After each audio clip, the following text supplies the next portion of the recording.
बाजार है मजबूती के साथ करते हुए कारोबार, दिन की ऊंचाइयों पर 15,800 के करीब और 35,500 के ऊपर ट्रेड करता हुआ बैंक निफ्टी। तो दमदार एक्शन, 1.5 घंटे आखिरी के हमें बचाने हैं, पूरा समय अब तक निकाल दिया। तो यही है वो समय जब होता है पूरा एक्शन। तो क्या आज भी वैसा ही फिर से सीरियल दिखेगा या दिखेगा कुछ नया क्लाइमैक्स रहेगा? इसी पर फोकस करेंगे, कल की तैयारी भी। चलिए, स्वागत है आप सबका फाइनल ट्रेड में। नमस्कार, मैं हूं अनिल सिंघवी।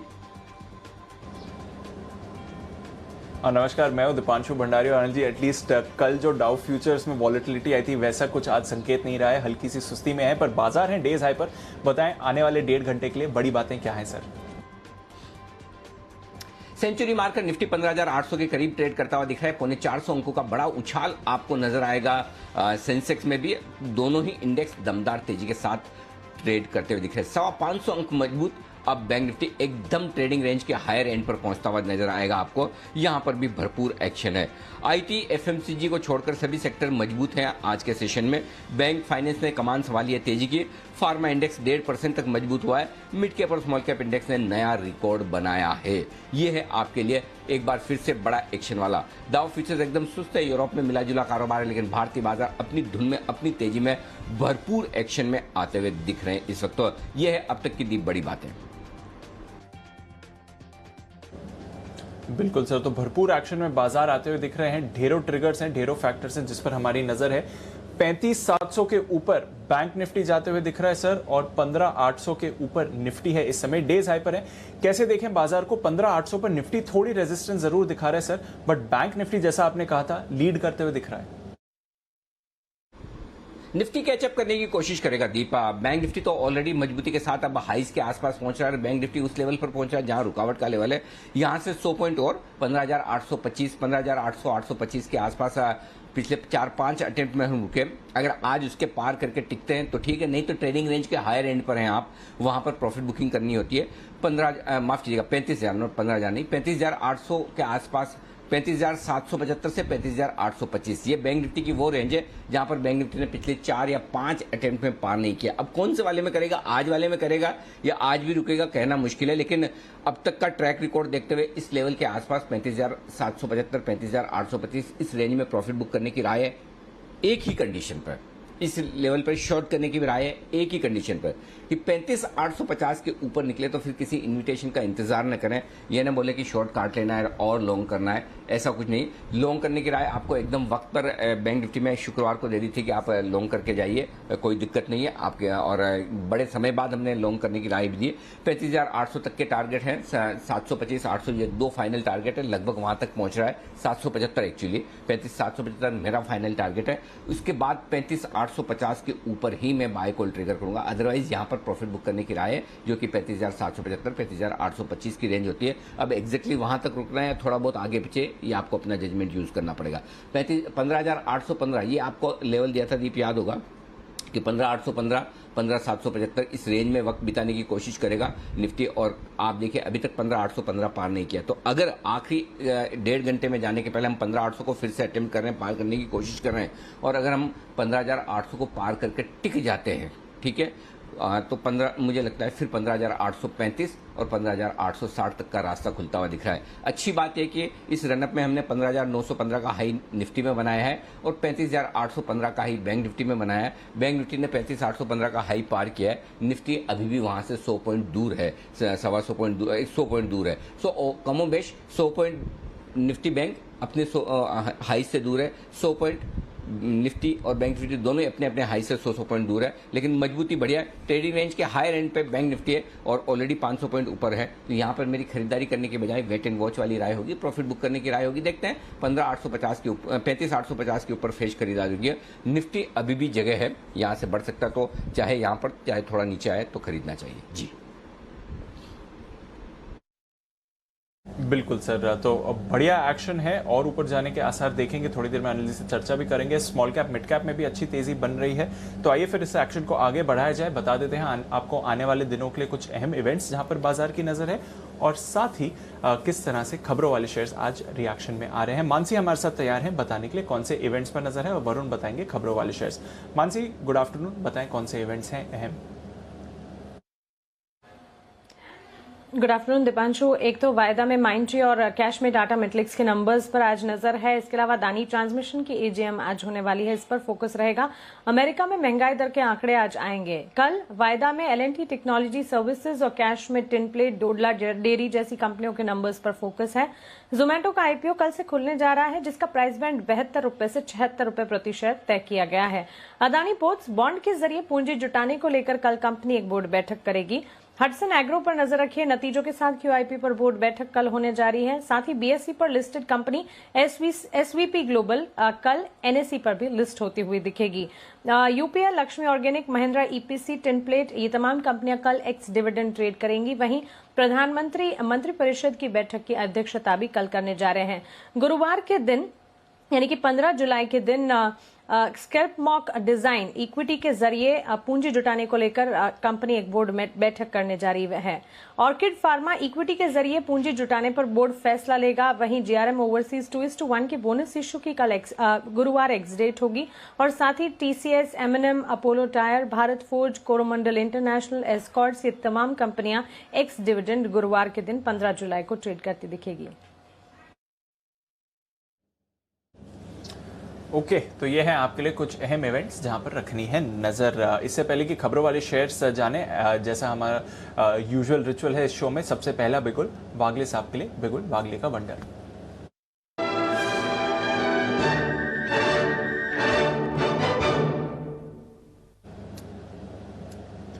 गुड आफ्टरनून वागले साहब, बताएं सर।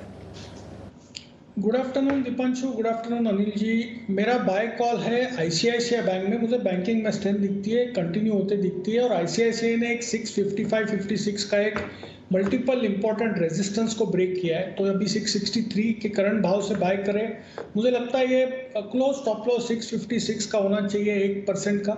और मुझे 678 to 680 तक के टारगेट्स आज और कल में, शायद आज नहीं लेकिन कल तक दिखते हैं। आईसीआईसीआई बैंक रखिए नजर, दिग्गज बैंक्स परफॉर्म कर रहे हैं और बैंक निफ्टी को स्ट्रेंथ दे रहे हैं। डेज हाई पर है आईसीआईसीआई 663 के लेवल पर। खबरों वाले शेयर्स वरुण से एक बार जान लेते हैं। गुड आफ्टरनून वरुण, बताएं। गुड आफ्टरनून दीप। तो देखिए, सबसे पहले तो जो ब्रेकिंग न्यूज हमने आपको दी थी कि मालदीव्स के साथ द्विपक्षीय समझौते के तहत कुछ जरूरी कमोडिटीज है जिसको हम एक्सपोर्ट करने वाले हैं, उसका नोटिफिकेशन जारी हो चुका है। 3 साल के लिए एक्सपोर्ट किया जाएगा, जिसमें अंडा, चीनी, चावल जैसे कमोडिटीज शामिल है। इसका इम्पैक्ट आपको रिलेटेड स्टॉक्स पे भी देखने मिल रहा है, जहाँ पे बेहतरीन उछाल देखने मिला है। आईजैक हेवी इंजीनियरिंग, यूके में एनर्जी बॉयलर एक्सपोर्ट्स के लिए इस कंपनी को एक ऑर्डर मिला है। इसके अलावा रामकृष्ण फोर्जिंग, यूरोपियन ओईएम से इस कंपनी को 132 करोड़ का ऑर्डर मिला है। और स्टील स्ट्रिप व्हील्स, इस कंपनी को 113 करोड़ का ऑर्डर मिला है। वहीं स्पंदना स्फूर्ति एनसीडी के जरिए 215 करोड़ के आसपास जुटाने को बोर्ड की मंजूरी मिल चुकी है। स्वामी रामदेव की तरफ से कुछ बयान आए हैं कि पतंजलि ने काफ़ी सारे जो मल्टीनेशनल कंपनीज है उनको पीछे छोड़ दिया है। 25 से 30 करोड़ के आसपास का टर्नओवर किया है। काफ़ी सारे नए प्रोडक्ट्स जो है, करीब 25 नए प्रोडक्ट्स इन्होंने लॉन्च किए। और आगे हेल्थ, शिक्षा और एग्रीकल्चर क्षेत्र पे कंपनी का फोकस होने वाला है। सीएट, यहाँ पे टाटा पावर के साथ इन्होंने करार किया है। 10 मेगावाट के सोलर पावर प्लांट लगाने के लिए करार किया गया है। एमएनएम, इस कंपनी ने बोलेरो नियो जो है उसको लॉन्च कर दिया है। 8,48,000 रुपये इसकी कीमत रखी गई है। और आखिरी में सीरम इंस्टीट्यूट जो है वो स्पुतनिक वी वैक्सीन भारत में मैन्युफैक्चरिंग करेगा, उत्पादन करने वाला है। सालाना 30 करोड़ के आसपास जो वैक्सीन है उसका उत्पादन का लक्ष्य रखा गया है। बिल्कुल, तो डॉक्टर रेड्डीज ने पहले तो कहा था कि देरी नहीं होगी, जो रॉयटर्स की कहानी थी, और अब कह रहे हैं कि उत्पादन के टारगेट्स भी वो देते हुए दिख रहे हैं। पर आइए शो को आगे बढ़ाते हैं। हमारे एक्सपर्ट्स भी हमारे साथ जुड़ रहे हैं और बैंक्स और फाइनेंशियल से ही बाजार में बढ़िया तेजी का माहौल बनते हुए दिख रहा है। आईसीआईसीआई बैंक पर अभी वागले साहब की कॉल आई थी। एचडीएफसी लिमिटेड पर भी रखिए नजर, डेज हाई पर ट्रेड कर रहा है, 2.5% ऊपर ये काउंटर है। साथ ही नजर रखिए जहां तक एक्सिस बैंक का सवाल है, 2.25% की तेजी यहां से भी आपको आती हुई दिख रही है। तो बैंक्स बढ़िया तेजी में आते हुए दिख रहे हैं। एक कॉल ले लेते हैं जहां तक बाकी फाइनेंशियल्स का भी सवाल है। एक बार एक्सिस बैंक पर एक व्यू लेते हैं। हमारे साथ सुमित जी भी हैं। सुमित जी, गुड आफ्टरनून, बताएं एक्सिस बैंक पर कैसा एक्शन बनते हुए दिख रहा है? Good afternoon Deepanshu, axis bank के अंदर भी मोमेंटम स्ट्रांग है और यहां से एक ऊपर का मूव देखने को मिलना चाहिए। 780 का इमीडिएट टारगेट होगा। 780 का लेवल टूटने पे 800 रुपए तक के स्तर एक्सिस बैंक में देखने को मिल सकते हैं। जिन्होंने भी बाय करके रखा हुआ है वो होल्ड करके बैठे, और जो खरीदारी करना चाहता है वो भी खरीदारी करे। आने वाले दिनों में यानी 2 से 5 दिनों में बैंकिंग स्टॉक और एक्सिस बैंक में एक अच्छा अपसाइड मूव देखने को मिलना चाहिए। स्टॉक का जो नीचे में सपोर्ट है 750 है, तो 800 रुपए तक की रैली के लिए होल्ड करे पोजीशंस, जल्दी ऊपर का मूव देखने को मिल सकता है। और दीपांशु यहाँ पे एक बिगुल की जरूरत है। बिल्कुल सुमित जी, बिगुल आपके लिए तैयार है सुमित के सुपरहिट।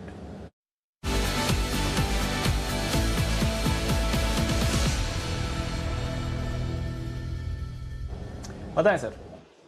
दीपांशु, वागले साहब का स्टॉक है आईसीआईसीआई और मेरा स्टॉक भी आई अल्फाबेट से ही है, जो कि है इंडसइंड बैंक। बैंकिंग्स में एक मूव देखने को मिल रहा है। बैंकिंग स्टॉक्स में मेरे को ऐसा लग रहा है कि इंडसइंड बैंक अब यहां से ऊपर का मूव दिखाने को तैयार है। 1055 1057 के आसपास स्टॉक अभी ट्रेड कर रहा है। इंडसइंड बैंक में जस्ट अभी मोमेंटम स्टार्ट हो रहा है। 1060 का लेवल जैसे ही तोड़ेगा तो इंडसइंड बैंक में मोमेंटम बढ़ता हुआ देखने को मिलेगा और फिर मेरे को लगता है कि स्टॉक ऊपर में 1080 से 1100 रुपए तक के लेवल दिखाएगा। 1040 के स्टॉप लॉस से इंडसइंड बैंक में यहां पे सीएमपी पे खरीदारी करें। 1080 और 1100 के टारगेट जल्दी देखने को मिल सकते हैं। ऑप्शंस के जरिए भी यहां पे ट्रेड बन रहा है, जिसके अंदर इंडसइंड बैंक का 1060 का कॉल अभी 30 रुपए पे ट्रेड कर रहा है, इसको लेने का सलाह रहेगा। 1060 वाला कॉल 30 रुपए पे ट्रेड कर रहा है, इसको लेने का सलाह रहेगा।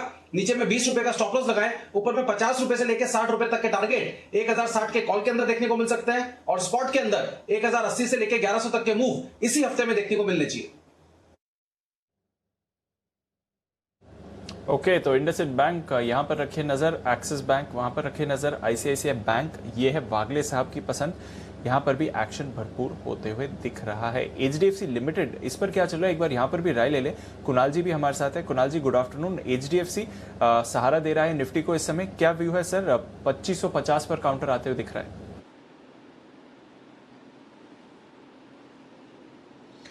देखिए, बहुत पॉजिटिव व्यू है दीपांशु। मुझे लगता है कि स्टॉक में एक बहुत लंबा टाइम करेक्शन हमने समाप्त होते हुए देखा है और एक बहुत ही स्थायी बेस यहाँ पर चार्ट पर बन गया है। बस इसमें अब एक नया मोमेंटम बनता हुआ दिख रहा है। स्टॉक मुझे लगता है कि 2700 रुपये 2700 की तरफ बढ़ रहा है और जितने भी एनबीएफसीज हैं सभी के चार्ट सुधरे हैं पहले की तुलना में।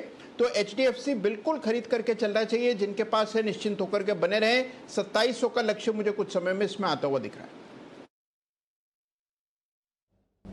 बिल्कुल, तो एचडीएफसी पर रखिए नजर, ये स्टॉक एक्शन में आते हुए दिख रहा है। इंडिया बुल्स हाउसिंग हालांकि वायदा कारोबार के बैन में है, बट बढ़िया मोमेंटम यहां पर भी आपको दिखेगा। 2.5% की तेजी इस पर भी बनती हुई दिख रही है। निफ्टी फाइनेंस इंडेक्स ये भी आपको इस समय 1.5% ऊपर दिख रहा है। तो बैंक्स, एनबीएफसीज दोनों में ही जबरदस्त तेजी का माहौल है। इसके साथ ही नजर रखिए कुछ टायर काउंटर्स पर भी सुबह से ही एक्शन है। एमआरएफ 3.5% ऊपर है। अपोलो टायर्स पर भी अच्छा एक्शन बन रहा है। 235 के लेवल्स पर अपोलो टायर्स ट्रेड कर रहा है। बंसल जी, जरा अपोलो टायर्स के चार्ट पर व्यू दे अपना।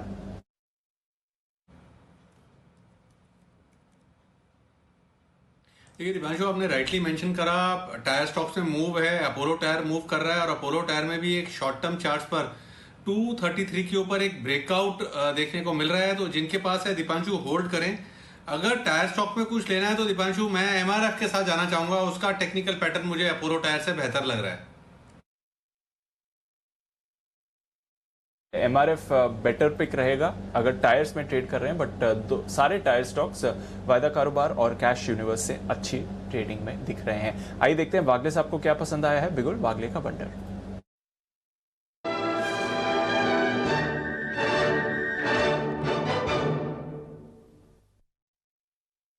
सर दीपांशु, मेरी एक्चुअली सोच पूरी तरह से राकेश जी से मिलती है। मुझे भी एमआरएफ अच्छा लग रहा है, लेकिन एमआरएफ पे ट्रेडिंग स्टॉक है नहीं और अपोलो टायर्स में 233 के करंट भाव पे 3350 के करंट भाव पे आपको 230 का स्टॉप लॉस रखना होगा। मुझे नहीं लगता है वो ब्रेक करेगा। तो यहाँ से लेकर 232 तक बाय करते हो तो एक 7 से 8 रुपए की trading upside between now and tomorrow morning आपको मिल सकती है। मतलब ये BTST जैसा कॉल है, पोजिशनल नहीं है, 2-3 दिन होल्ड करना नहीं पड़ेगा। अगर कल मॉर्निंग पहले 1 घंटे में 240 के लेवल्स दिखाई नहीं देते तो बुक कर लेना है। तो 7 से 8 रुपए की अपसाइड है, 6 से 7 से 8 रुपए की, और 3 रुपए की रिस्क है। तो वो लिहाज से मैं अपोलो टायर्स ये लेवल पे बाय दूंगा। ओके, तो 240 242 के लेवल्स के लिए खरीदारी कर सकते हैं। अपोलो टायर्स पर वागले साहब की राय है 233 के करीब ट्रेड कर रहा है, 230 का रखना है आपको स्टॉप लॉस। ये इस समय व्यू बनते हुए दिख रहा है। तो चलिए, नजर है अपोलो टायर्स पर भी बढ़िया एक्शन इस स्पेस पर आते हुए दिख रहा है। टायर्स ही हैं, ब्रॉडर मार्केट से अगर आप देखें तो काफ़ी सारे टायर नेम्स हैं जहां पर इस समय तेजी का माहौल बना हुआ है। इसके साथ ही तेजी और बनती हुई दिख रही है आईसीआईसीआई बैंक में, और फ्रेश खरीदारी आ रही है इस समय। बैंक ऑफ बड़ौदा एक और स्टॉक जो थोड़ा एक्शन में आ रहा है। विश्वेश जी भी हमारे साथ हैं। विश्वेश जी, बैंक्स में प्राइवेट बैंक्स लीड कर रहे हैं, पीएसयू बैंक्स में उतना एक्शन नहीं आया है, पर बैंक ऑफ बड़ौदा पर कोई एक्शन देखते हैं सर? 1.5% ऊपर इस समय। देखिए दीपांशु, कल I think around 2:30 I give a buy on a bank Nifty 35,300 call option, and मैंने क्लियरली ये मेंशन किया था कि प्राइवेट सेक्टर बैंक्स जो है वो लीड करेंगे। तो अगर आप देखेंगे आज एचडीएफसी, कोटक दोनों and ICICI particularly is going to lead. मेरा ये मानना है कि बैंक निफ्टी तो चल रहा है, but a focus should be on the IT, because मुझे ऐसा लग रहा है कि आईटी जो है वो एक वो रेंज में आ रहा है जहां पे सपोर्ट है, और क्योंकि निफ्टी बहुत देर तक अंडर परफॉर्म नहीं करना चाहिए, तो मैं कॉन्ट्रेरियन बेट आईटी पे फोकस करना चाहूंगा। Bank of Baroda in my opinion public sector bank जो है वो लैग कर रहे हैं, वो बिहाइंड है, तो मुझे नहीं लग रहा मोमेंटम वहां पे इतना ज्यादा दिखने मिलेगा, क्योंकि जो लीड है वो प्राइवेट सेक्टर बैंक से आ रही है। लेकिन अगर निफ्टी को चलना है तो आईटी चलना चाहिए। So I am trying to find out a reason कि आईटी में कौन से स्टॉक्स है वो देखे जा सकते हैं, जैसे कि विप्रो और टीसीएस मेरे रडार पे है। मुझे लगता है शायद towards the end of the session वहां पे एक बाय ट्रेड लिया जा सकता है। ओके, तो ये है आपके लिए इस वक्त आईटी शेयरों पर थोड़ा पॉजिटिव नजरिया बनता हुआ दिख रहा है। अच्छी बात है, माइंड ट्री के नतीजों का भी इंतजार है, देखते हैं किस तरह के रिजल्ट्स रहते हैं। लेकिन आइए उससे पहले एक बड़ा मामला जो लगातार सुर्खियों में है, PNB housing finance versus SEBI. Set में आज भी इस मामले की सुनवाई थी और हमारे संवाददाता हमारे साथ हैं इस वक्त ब्रजेश मिश्रा, और ब्रजेश इस मामले को पूरी क्लोजली ट्रैक कर रहे हैं और काफी इंटरेस्टिंग और काफी अहम अंदर की खबरें भी आपके सामने लेकर आ रहे हैं। साथ ही जो कुछ भी हेयरिंग में डिस्कशन हो रहा है वो भी आपके सामने रख रहे हैं। कल भी रजिश ने आपको बताया कि किस तरह के सवाल पूछे गए थे डायरेक्टर्स के रोल को लेकर, और आज आप देख रहे हैं वो सारी खबरें बाहर आती हुई दिख रही है। आज फिर क्या कुछ खास हुआ है बताने के लिए ब्रजेश है तैयार। ब्रजेश बताइए। आज की सुनवाई में मुख्य तौर पर दो बातों पर चर्चा हुई। पहली बात ये कि ये जो पूछा गया कि सेबी ने आखिर किस अधिकार के साथ दखल दिया, तो सेबी ने उस बात को, अपने पॉइंट्स को जस्टिफाई करने की कोशिश की। सेबी ने ये कहा कि शेयर होल्डर्स की भलाई के लिए इस मामले में दखल दिया गया, क्योंकि जो भी फैसला हो रहा था उससे शेयरों की कीमतों पर असर पड़ रहा था। ये जो फैसले थे वो प्राइस सेंसिटिव थे और इसकी वजह से सेबी को दखल देना पड़ा। क्योंकि और सेबी ने यह बात भी जस्टिफाई करने की कोशिश की कि ये कोई आम तरह का इशू नहीं था। इसमें यह था कि इससे जो है कंट्रोल ट्रांसफर हो रहा था, और कंट्रोल ट्रांसफर होने की वजह से ओपन ऑफर की प्राइस पर भी इस बात का फर्क पड़ता और इससे निवेशकों के हित प्रभावित होते। इसलिए सेबी ने इस मामले में दखल किया, और सेबी ने यह भी जस्टिफाई करने की कोशिश की कि सेबी एक्ट के तहत तो उसके पास इस मामले में अधिकार है ही। कंपनीज एक्ट का जो सेक्शन 23 और 24 है वो भी सेबी को इस मामले में दखल करने का पूरा अधिकार देता है। अब जो दूसरा मामला था जिसको लेकर आज बहस हुई वो ये था कि आर्टिकल ऑफ एसोसिएशन को मानना है या आईसीडीआर रेगुलेशन को मानना है या कंपनीज एक्ट को मानना है। क्योंकि पीएनबी हाउसिंग की तरफ से जब दलील दी गई थी कल, तब ये कहा गया था कि आर्टिकल ऑफ एसोसिएशन और जो आईसीडीआर रेगुलेशन है और कंपनीज एक्ट है, ये तीनों एक साथ फॉलो नहीं हो सकते, ये वायोलेशन हो सकता है, टकराव है इसमें। तो उसको सेबी ने जस्टिफाई करने की कोशिश की आज, और ये कहा कि इसमें किसी भी तरह का कोई टकराव नहीं है और तीनों का ही मकसद ये है कि चीजें फेयर हों, ट्रांसपेरेंट हों। और जो आईसीडीआर रेगुलेशन के बारे में सफाई दी, जिसको कल पीएनबी हाउसिंग ने कहा था कि सेबी को सिर्फ आईसीडीआर रेगुलेशन को मानना चाहिए, ना कि आर्टिकल ऑफ एसोसिएशन को मानना चाहिए कंपनी के, जिसके तहत रजिस्टर्ड वैल्यूअर से वैल्यू निकलवाकर फिर आगे प्रोसेस को बढ़ाने का प्रावधान है। तो उस पर सेबी ने कहा कि आईसीडीआर रेगुलेशन का मकसद केवल ये है कि एक शेयर होल्डर के लिए एक फ्लोर प्राइस तय हो जाए, ताकि कोई भी कंपनी जो एक जस्टिफाइड वैल्यू बनती है आईसीडीआर रेगुलेशन के तहत, उससे नीचे जो है कोई इशू ना करे, उसके ऊपर करे, और इसमें किसी भी तरह से कोई दिक्कत नहीं है। तो ये जो तीनों कानून है इसमें किसी तरह का कोई टकराव नहीं हो रहा है। तो सेबी ने आज इन दो मुद्दों पर सफाई दी, अपना पक्ष रखा, और अब मामले की सुनवाई जो है वो शुक्रवार को होगी, जिसमें सेबी अपनी बहस को पूरा करेगी। शुक्रवार को भी ब्रजेश रहेंगे बिजी, क्योंकि ब्रजेश की पूरी नजर है इस मामले पर, इस पर पूरा जो एक्शन होता हुआ दिख रहा है वो आपके सामने लाएंगे। और ये एक बड़ा लैंडमार्क जजमेंट होने जा रहा है जिसका असर आप आगे आने वाले कई सारे प्रेफरेंशियल अलॉटमेंट पर पड़ते हुए देखेंगे, जिसमें शेयर जो इशू किए जाते हैं वो किस प्राइस पर किए जाए, इसका असर आपको आता हुआ नजर आएगा। शुक्रिया ब्रजेश पूरा एक्शन बताने के लिए। आइए बढ़ते आगे, और एक स्टॉक जो बड़ा जबरदस्त सुर्खियों में चल रहा है वो है बॉम्बे स्टॉक एक्सचेंज। अब तो शहर ही नहीं, पूरे के पूरे एक्सचेंजेस में ही एक्शन भरपूर होता हुआ दिख रहा है। तो बीएसई ये है वो स्टॉक जहां पर भरपूर तेजी आज फिर से होती दिख रही। कुणाल जी, एक्शन में अब 1100 के पार निकलता और पिछले कुछ मिनटों में बड़ी तेजी आती हुई दिखी है। बताएं क्या करना चाहिए जिन लोगों के पास है, होल्ड करें, टारगेट क्या रखें, स्टॉप लॉस क्या रखें?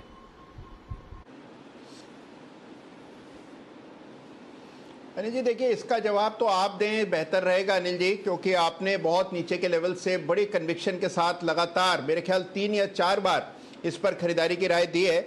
जबरदस्त चार्ट है अनिल जी, और बीएससी तो बिल्कुल होल्ड करके चलना चाहिए। आपने पहले कहा है, मैं दोहरा देता हूं कि जब तक एनएससी का आईपीओ नहीं आता है तब तक इसमें कोई किसी तरह की रफ्तार में कमी नहीं आती दिखेगी। और अभी भी काफी बड़ा गैप है। एनएससी का जो वैल्यूएशन अभी ग्रे मार्केट में चल रहा है और जिस तरह का अभी इसका बीएससी का वैल्यूएशन है, मुझे लगता है कि बहुत बड़ा अपसाइड आपको बीएससी सीडीएसएल दोनों में बनता हुआ दिखेगा। दोनों के चार्ट्स मजबूत है अनिल जी, तो बीएससी होल्ड करने की राय। बीएससी होल्ड करने की राय, और 1200 रुपए पहला टारगेट है, ये हमने 2 दिन पहले ही वापस से रिवाइज किया। 1500 रुपए का आगे का टारगेट है, होल्ड करें। कोई शेयर जो है वाकई में सही भाव में अगर एंट्री हो जाए तो आप होल्ड कर पाते हैं और उसमें पूरा पैसा बनता है। 25-50 रुपए ऊपर नीचे होता रहेगा, जिंदगी में तो चलेगा, कभी ये खत्म होने वाला नहीं। लेकिन अच्छी क्वालिटी का शेयर आपके पोर्टफोलियो में आ चुका है, बिल्कुल भी बेचने के बारे में सोचे ही ना। सोचिए आप कहाँ स्टॉक खरीदना चाहते हैं और कहाँ आपको पूरा एक्सचेंज मिल रहा है, तो एक्सचेंज खरीदा है आपने, स्टॉक नहीं खरीदा है। 799 में भी हमने इसे फिर से रिकमेंड किया था एसआईपी स्टॉक के तौर पर। दीप ने हमें पूरे ऑफिशियल डेटा भेजी है। 640 में हमने न्यू ईयर पिक के तौर पर 900 रुपए के टारगेट के साथ रखा था। 26 मई को एसआईपी स्टॉक था, और उससे पहले 415 रुपए पर सबसे पहले रिकमेंड किया गया था पिछली बार हमने जब मालामाल वीकली किया था तब भी। तो कुल मिलाकर दीप बता रहे हैं 5 बार, और दीप मैंने 5 बार आपने कहा, लास्ट मैंने कहा था कि जब जिस दिन 850 हुआ था तब मैंने कहा था इसे 6ठी बार माना जाए, तो आप अपने प्लीज ऑफिशियल रिकॉर्ड में थोड़ा सा अमेंडमेंट कर ले, इसे 6 बार कर ले। 6 बार मेरे ख्याल से मुझे याद नहीं था कि 6 बार कोई स्टॉक और कोई ऐसा स्टॉक है जिसे 5 या 6 बार रिकमेंड किया, वो मैंने hardly I don't remember at least, मतलब 6 बार रिकमेंड करने वाला तो शायद यही एक स्टॉक होगा, right? Anil ji, closest rival इसका वेदांता ही है in terms of overall recommendations देखें, बट यस जो आपकी लॉन्ग टर्म रिकमेंडेशंस आती हैं उसमें तो सबसे ज्यादा बीएसई ही रिकमेंड हुआ है सर। अच्छा चलिए, आज बात निकली वेदांता की, आपने कहा तो वेदांता और आईटीसी 2 स्टॉक और भी जिन लोगों ने लिए हैं वो बिल्कुल निश्चिंत होकर इसे रखें अपने पोर्टफोलियो में।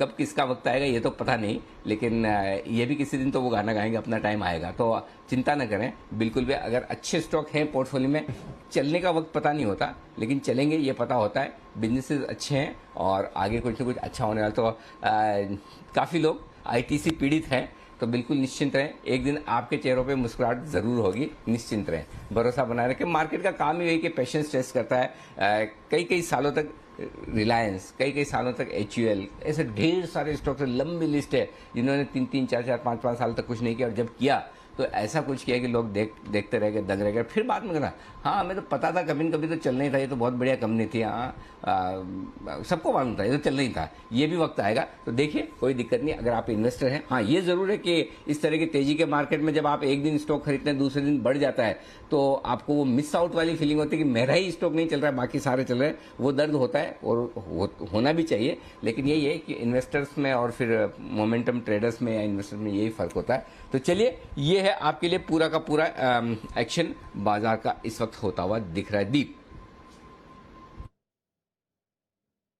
बिल्कुल सर, तो जबरदस्त एक्शन में है और आईटीसी वेदांता पेशेंस रखिए, ये भी आपको रिटर्न्स दिखाएंगे। फिलहाल बीएससी पर रखिए नजर और साथ ही सीडीएसएल, वहां पर भी अनिल जी ने रिकमेंडेशन दी है कई बार और ये भी काउंटर बढ़िया एक्शन में आ रहा है। आइए देखते हैं सुमित जी को क्या पसंद आ रहा है। बिगुल सुमित के सुपर हिट।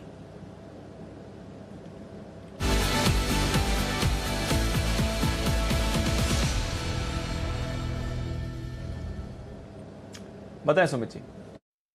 दीपांशु, जो स्टॉक मैं देने वाला था उसमें तो मूव आ गया, तो थोड़ा सा देर और दीजिए, मैं दूसरा नया स्टॉक ढूंढ के वापस से आता हूं आपके पास। चलिए कोई बात नहीं सुमित जी, ढेरों स्टॉक्स हैं मिड कैप स्मॉल कैप के जो एक्शन में आ रहे हैं और वहां पर तो आपकी एकदम बड़ी पकड़ है, तो देखते हैं कहां पर एक्शन बनते हुए दिख रहा है। पर तब तक कुछ और स्टॉक्स जहां पर तेजी बन रही है, नारायण हृदयालय पर नजर रखिए। अभी अभी जब हम बात कर रहे थे बीएससी के बारे में, तो इस काउंटर पर एक स्पाइक आते हुए दिखा। सुबह से एस्टर डीएम हेल्थ केयर भी अच्छी तेजी में है। बंसल जी, क्या चल रहा है इस स्पेस में और स्पेशली नारायण हृदयालय में जिस तरह से ब्रेकआउट आया सर? देखिए दीपांशु, काफी बढ़िया टेक्निकल स्ट्रक्चर है। इनफैक्ट कल ही इसके अंदर एक खरीदारी के संकेत थे, आज फॉलो अप बाइंग है और आज एक नीट क्लीन क्लियर ब्रेकआउट देखने को मिल रहा है। आज इसके अंदर देखें तो हाईएस्ट एवर क्लोजिंग बेसिस पे देखें तो हाईएस्ट एवर लेवल पर क्लोजिंग दे रहा है। तो जिनके पास है होल्ड करें, हल्की फुल्की करेक्शन पे अगर ये स्टॉक कभी 510 511 के अराउंड मिलता है तो वो अच्छे स्तर है ऐड करने के लिए। ओके, तो बढ़िया स्टार है। अगर थोड़ा डिप पे मिल जाए तो अच्छे लेवल्स हैं, बट नजर रखिए इस काउंटर पर भी अच्छी तेजी के साथ ये ट्रेड करते हुए दिख रहा है। नारायण हृदयालय यहाँ पर रखनी है आपको नजर। आइए नजर है माइंट्री पर, इसके आने वाले हैं नतीजे। एक बार कुशल से जान लेते हैं क्या है अनुमान बाजार का। कुशल बताइए। दीपांशु, देखिए मिले जुले सेट ऑफ नंबर्स के एक्सपेक्टेशंस हम माइंट्री जैसे काउंटर से लगाकर चल रहे हैं, क्योंकि ओवरऑल अगर आप कंपनी की डॉलर है देखेंगे तो वहां पर 6.5% की बढ़त की एक्सपेक्टेशंस है। कांस्टेंट करेंसी टर्म्स में करीब 6.2% जो है कंपनी कारोबार कर सकती है।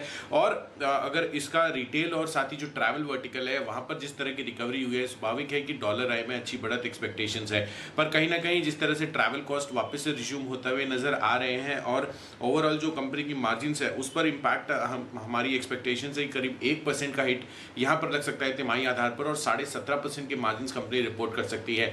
मुनाफे के लिहाज से देखेंगे तो ऑलमोस्ट फ्लैट सा कारोबार करती हुई नजर आएगी कंपनी। इनफैक्ट Q1 में 316 करोड़ पर यहां पर फ्लैट रहने का अनुमान है मुनाफे का, और कंपनी का जो टॉप क्लाइंट है उससे काफी अच्छी ग्रोथ की एक्सपेक्टेशन है। इनफैक्ट आगे का क्या आउटलुक है इनके टॉप क्लाइंट को लेकर वो इंटरेस्टिंग होगा। साथ ही कंपनी की जो डील पाइपलाइन है और जो मार्जिन्स और जो टोटल कंपनी की आउटलुक है आगे के लिए, जो रेवेन्यू ग्रोथ, डिजिटल ट्रांसफॉर्मेशन को लेकर वो क्या कहते हैं, इस पर हमारा ध्यान रहना चाहिए।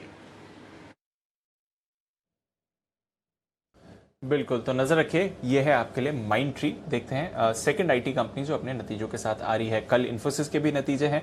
चोपड़ा साहब भी हमारे साथ जुड़े हैं। चोपड़ा साहब, थोड़ी देर में माइंट्री और इन्फोसिस पर आपके पास आता हूं सर। उससे पहले सुमित जी ने अपना ट्रेड आइडेंटिफाई कर लिया है। बिगुल सुमित के सुपर हिट।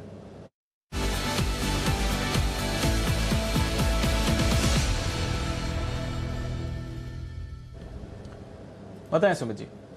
बिल्कुल दीपांशु, ट्रेड आइडेंटिफाई कर लिया है। अच्छा, उसके पहले एक अपडेट देता हूं। सुबह कैनफिन होम हमने बाय का व्यू दिया था।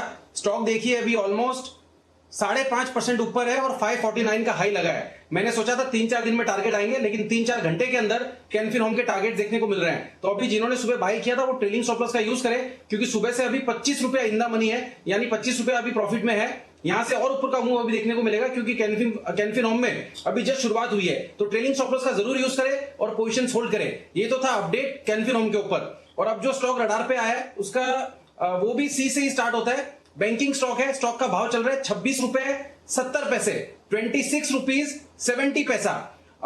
स्टॉक का नाम है सेंट्रल बैंक ऑफ इंडिया, जिसका सिंबल है सेंट्रल बैंक। सेंट्रल बैंक के अंदर खरीदारी करें। स्टॉक मेरे को लग रहा है पिछले 4 से 7 दिन के गिरावट के बाद अब वापस से यहां से अपवर्ड मूव रिज्यूम करने को तैयार है, और यहां से एक अच्छा अपसाइड मूव सेंट्रल बैंक के अंदर देखने को मिल सकता है। यहां पे खरीदारी करें 25 रुपया 75 पैसा, यानी सीएमपी से 1 रुपया नीचे स्टॉप लॉस लगाएं।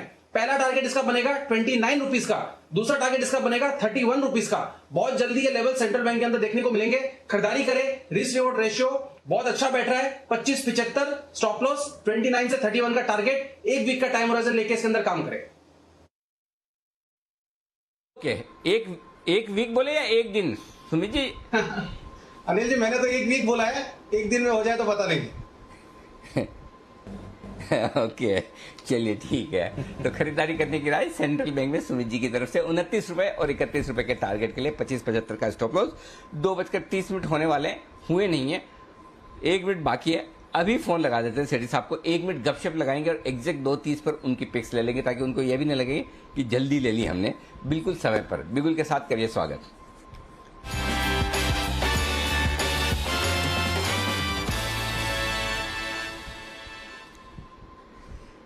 सेठी साहब स्वागत है आपका। बताइए सर, कैसे हैं आप, क्या हाल चाल है? गुड आफ्टरनून अनिल जी, बिल्कुल ठीक हूँ। गुड आफ्टरनून दीपांशु, एकदम बिल्कुल ठीक हूँ। और अनिल जी, बाजार में तो एकदम मिड कैप स्मॉल कैप जो कैश मार्केट के स्टॉक्स में मतलब तोड़फोड़ तेजी चल रही है। जो स्टॉक अभी कितने स्टॉक्स की चर्चा करें। कल Anil ji 3 stock short term fix थे। सुबह एसपीएल मिड कैप पे एक शॉर्ट टर्म फिक्स था टीम प्लेट 225 पे टीम प्लेट रिकमेंड किया, 240 का टारगेट था, आज 239 हो गया। कल दोपहर को पोकरना 350 पे रिकमेंड किया, 375 का टारगेट था, आज 375 के टारगेट अचीव हो गए। फिर एक वाटेक वबाक भी कल दिया था 370 के लेवल पे, वो अभी 384-85 के हाइज करके 377-78 पे है। और उन पीयर कंपनी ड्यूपॉन्ट पे एक अच्छी खबर है, उसका असर भी देखने को मिल रहा है। ओके, तो मतलब ऐसा हाल है कि जो स्टॉक हाथ लगाए वहां पर बड़ी तेजी होती हुई दिख रही है। बताएं सेठी साहब, फिर आज के दोनों कैश स्टॉक ही होंगे, मैं ये मानकर चल रहा हूँ। बताएं पहला स्टॉक आज का।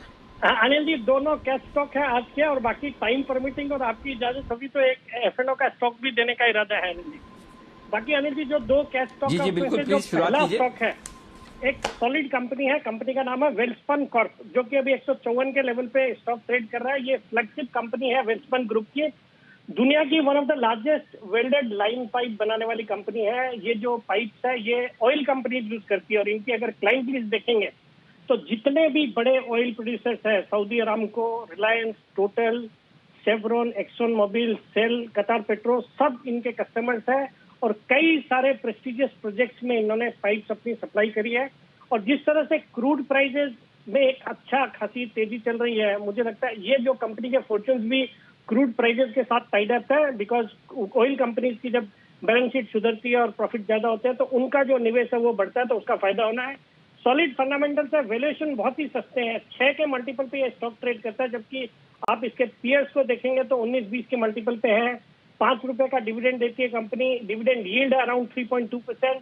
मार्च क्वार्टर के नतीजे बहुत ही दमदार थे, पैट आया 235 करोड़ का, जो कि पिछले साल सिर्फ 57 करोड़ का पैट था।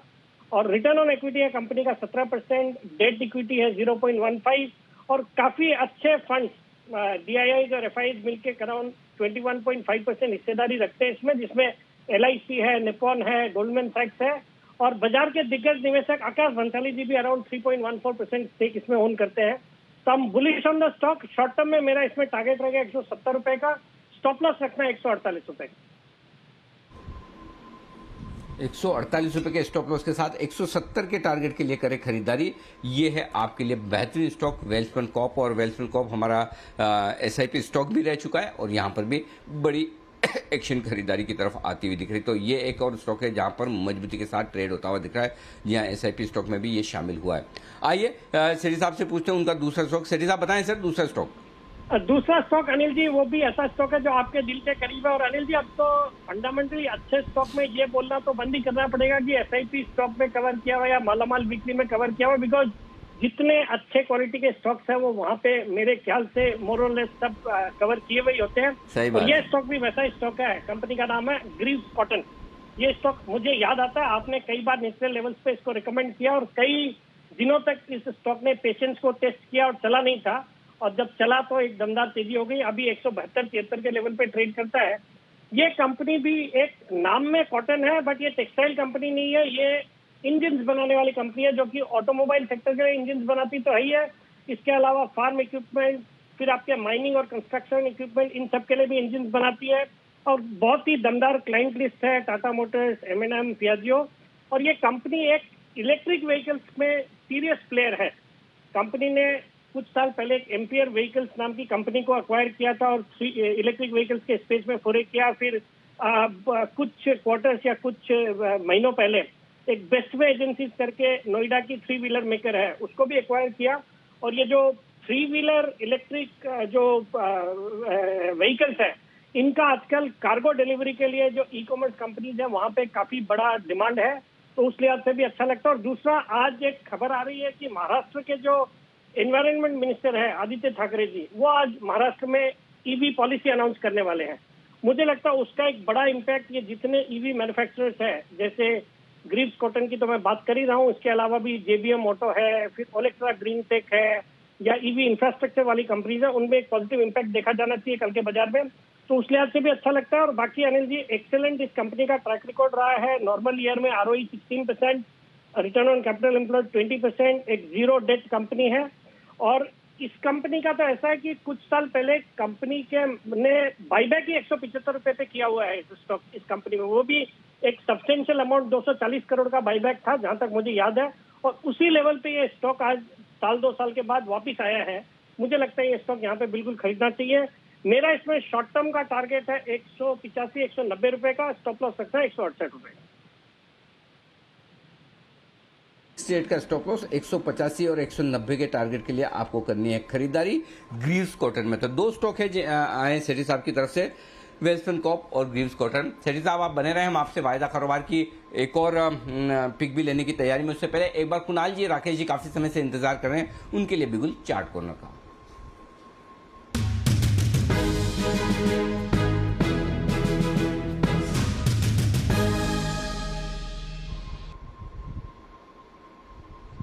बताएं सर। अनिल जी, हमारी खरीदारी की राय है आदित्य बिरला फैशन पर, जो कि अभी न्यू एंट्री हुआ था कुछ समय पहले एफएनओ के अंदर। इसके अंदर एक ब्रेकआउट देखने को मिल रहा है और जिस तरीके का ब्रेकआउट है, ये स्टॉक एक अच्छा उछाल शॉर्ट टर्म में दिखाने का पोटेंशियल रखता है। Over to Kunal ji. देखिए, cup with handle pattern Anil ji बना है, नया एंट्रेंट है ये डेरिवेटिव्स में। आदित्य बिरला फैशन पर हमारी खरीदारी की राय है। अब यहाँ पर क्योंकि ये नया एफ&ओ में आया है, इसलिए लेवल्स मैं दे रहा हूँ कैश मार्केट के लेवल्स पर ध्यान दें। 224 रुपए पर 224 पर एक स्टॉप लॉस रख करके बाय करने की राय है। पहला टारगेट 236 रुपए का 236 का, दूसरा टारगेट 242 रुपए का 242 का। तो 242 के टारगेट के लिए Aditya Birla fashion and retail पर खरीदारी की राय।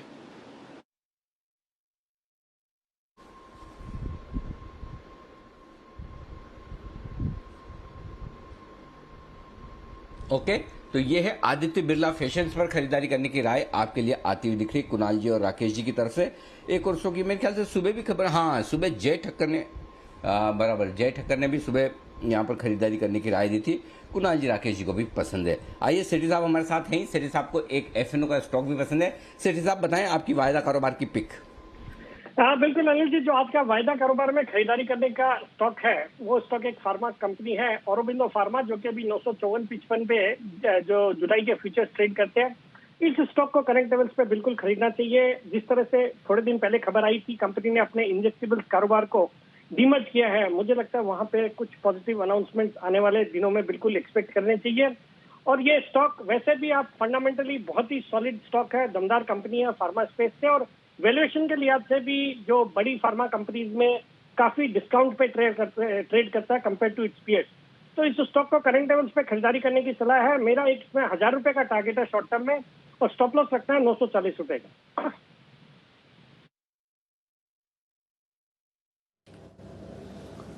ओके, तो 940 के स्टॉप लॉस के साथ खरीदारी करें। औरोबिंदो फार्मा, यह है सेठी साहब की फ्यूचर्स की पिक। ग्रीव्स कॉटन और वेल्सपन कॉर्प, 2 बेहतरीन कैश स्टॉक सेठी साहब की तरफ से। शुक्रिया सेठी साहब हमारे साथ जुड़ने के लिए और अपनी कॉल्स देने के लिए। बट बाजार में है भरपूर एक्शन। 15,800 पर क्या करना चाहिए आपको, और 35,700 पर है निफ्टी। आइए जानते हैं बैंक निफ्टी। आइए जानते हैं अनिल जी के साथ मार्केट स्ट्रैटेजी।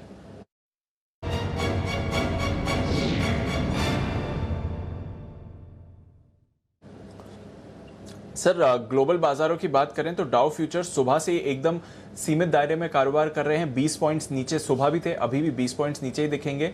नास्डैक फ्यूचर्स में खरीदारी दिख रही है, 15,000 की तरफ मूव करते हुए दिख रहे हैं, फिलहाल 14,900 पर हैं।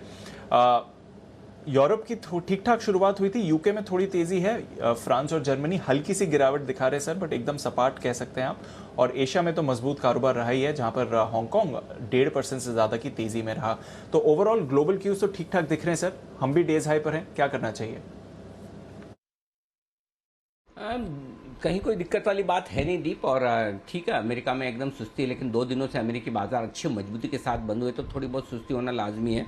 हो सकता है थोड़ा नीचे भी रहे, लेकिन फिर भी भारतीय बाजार ऐसे तो मजबूत है। अब बात यही कि आप उस रेंज में हैं जहां पर जो थोड़ी सी रिस्क वाली हो जाती है, कि जहां पर जाकर आप रुकते हैं 15,800 से 15,900 के बीच में हमेशा रुकते हैं, और बैंक निफ्टी पर भी वही 35,600 से 35,800 की रेंज में रुकते हैं। तो आज का भी आप हाई देखिए ना कहाँ बनाया हमने। बैंक निफ्टी में मेरे ख्याल से 35,700 प्लस का कहीं बनाया है, 35,727, और निफ्टी में 15,815 का। तो तेजी की पोजीशन में बने रहें, अपने जो हेजिंग के साथ में, स्टॉप लॉसेस के साथ में अगर आप खरीदारी करके बैठे तो या तो 16,000 का कॉल ऑप्शन बेच दें या फिर आप सामने 15,700 का पुट ऑप्शन ले लें ताकि आपकी हेजिंग हो जाए। अगर बैंक निफ्टी में आप लॉन्ग पोजीशन में हैं तो 35,300 का पुट ऑप्शन खरीदना चाहिए या 36,000 का कॉल ऑप्शन बेचना चाहिए। डेटा बता दूं आपको क्या कहना है। 15,800 ये मेक और ब्रेक लेवल है आखिरी 1 घंटे के लिए।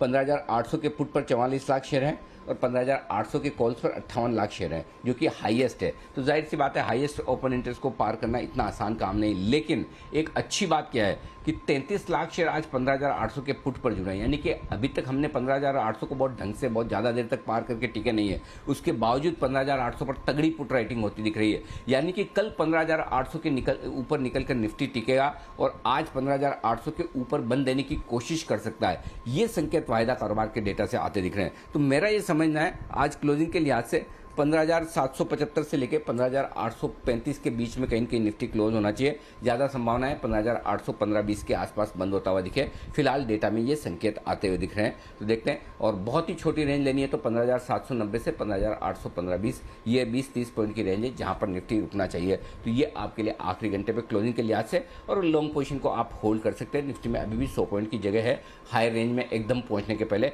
तो 100 पॉइंट छोड़ भी दें तो 40 से 60 पॉइंट की जगह तो आपके लिए बन जाती है। उतना आप अपसाइड मानकर चल सकते हैं। बैंक निफ्टी का जहां तक सवाल है 35,500 के नीचे बंद नहीं होगा, ये संकेत पूरे आते हुए दिख रहे हैं, क्योंकि 35,500 के पुट पर हाईएस्ट ओपन इंटरेस्ट से 26 लाख शेयरों का 21 लाख शेयर आज ही जुड़े, तो इसलिए आसानी से रुकेगा नहीं। ऐसे में यहाँ से एग्जैक्टली 100 पॉइंट नीचे और बैंक निफ्टी मिलता है 35,575 35,600 के आसपास, वहाँ पर 100% फ्रेश खरीदारी करनी चाहिए। आज मैं पूरी तरह से उम्मीद कर रहा हूँ 35,575 की जो अब तक हाईएस्ट क्लोजिंग मिली है इस पूरे रनअप में, उसके ऊपर क्लोजिंग देने के लिए बैंक निफ्टी तैयार है। और तब हो सकता है 35,800 825 के आसपास बार बार आकर बैंक निफ्टी जो रुक रहा है वो कल पार करने की कोशिश करें। आज पार करना थोड़ा सा मुश्किल लगता है कि हम 35,800 825 को पार करेंगे।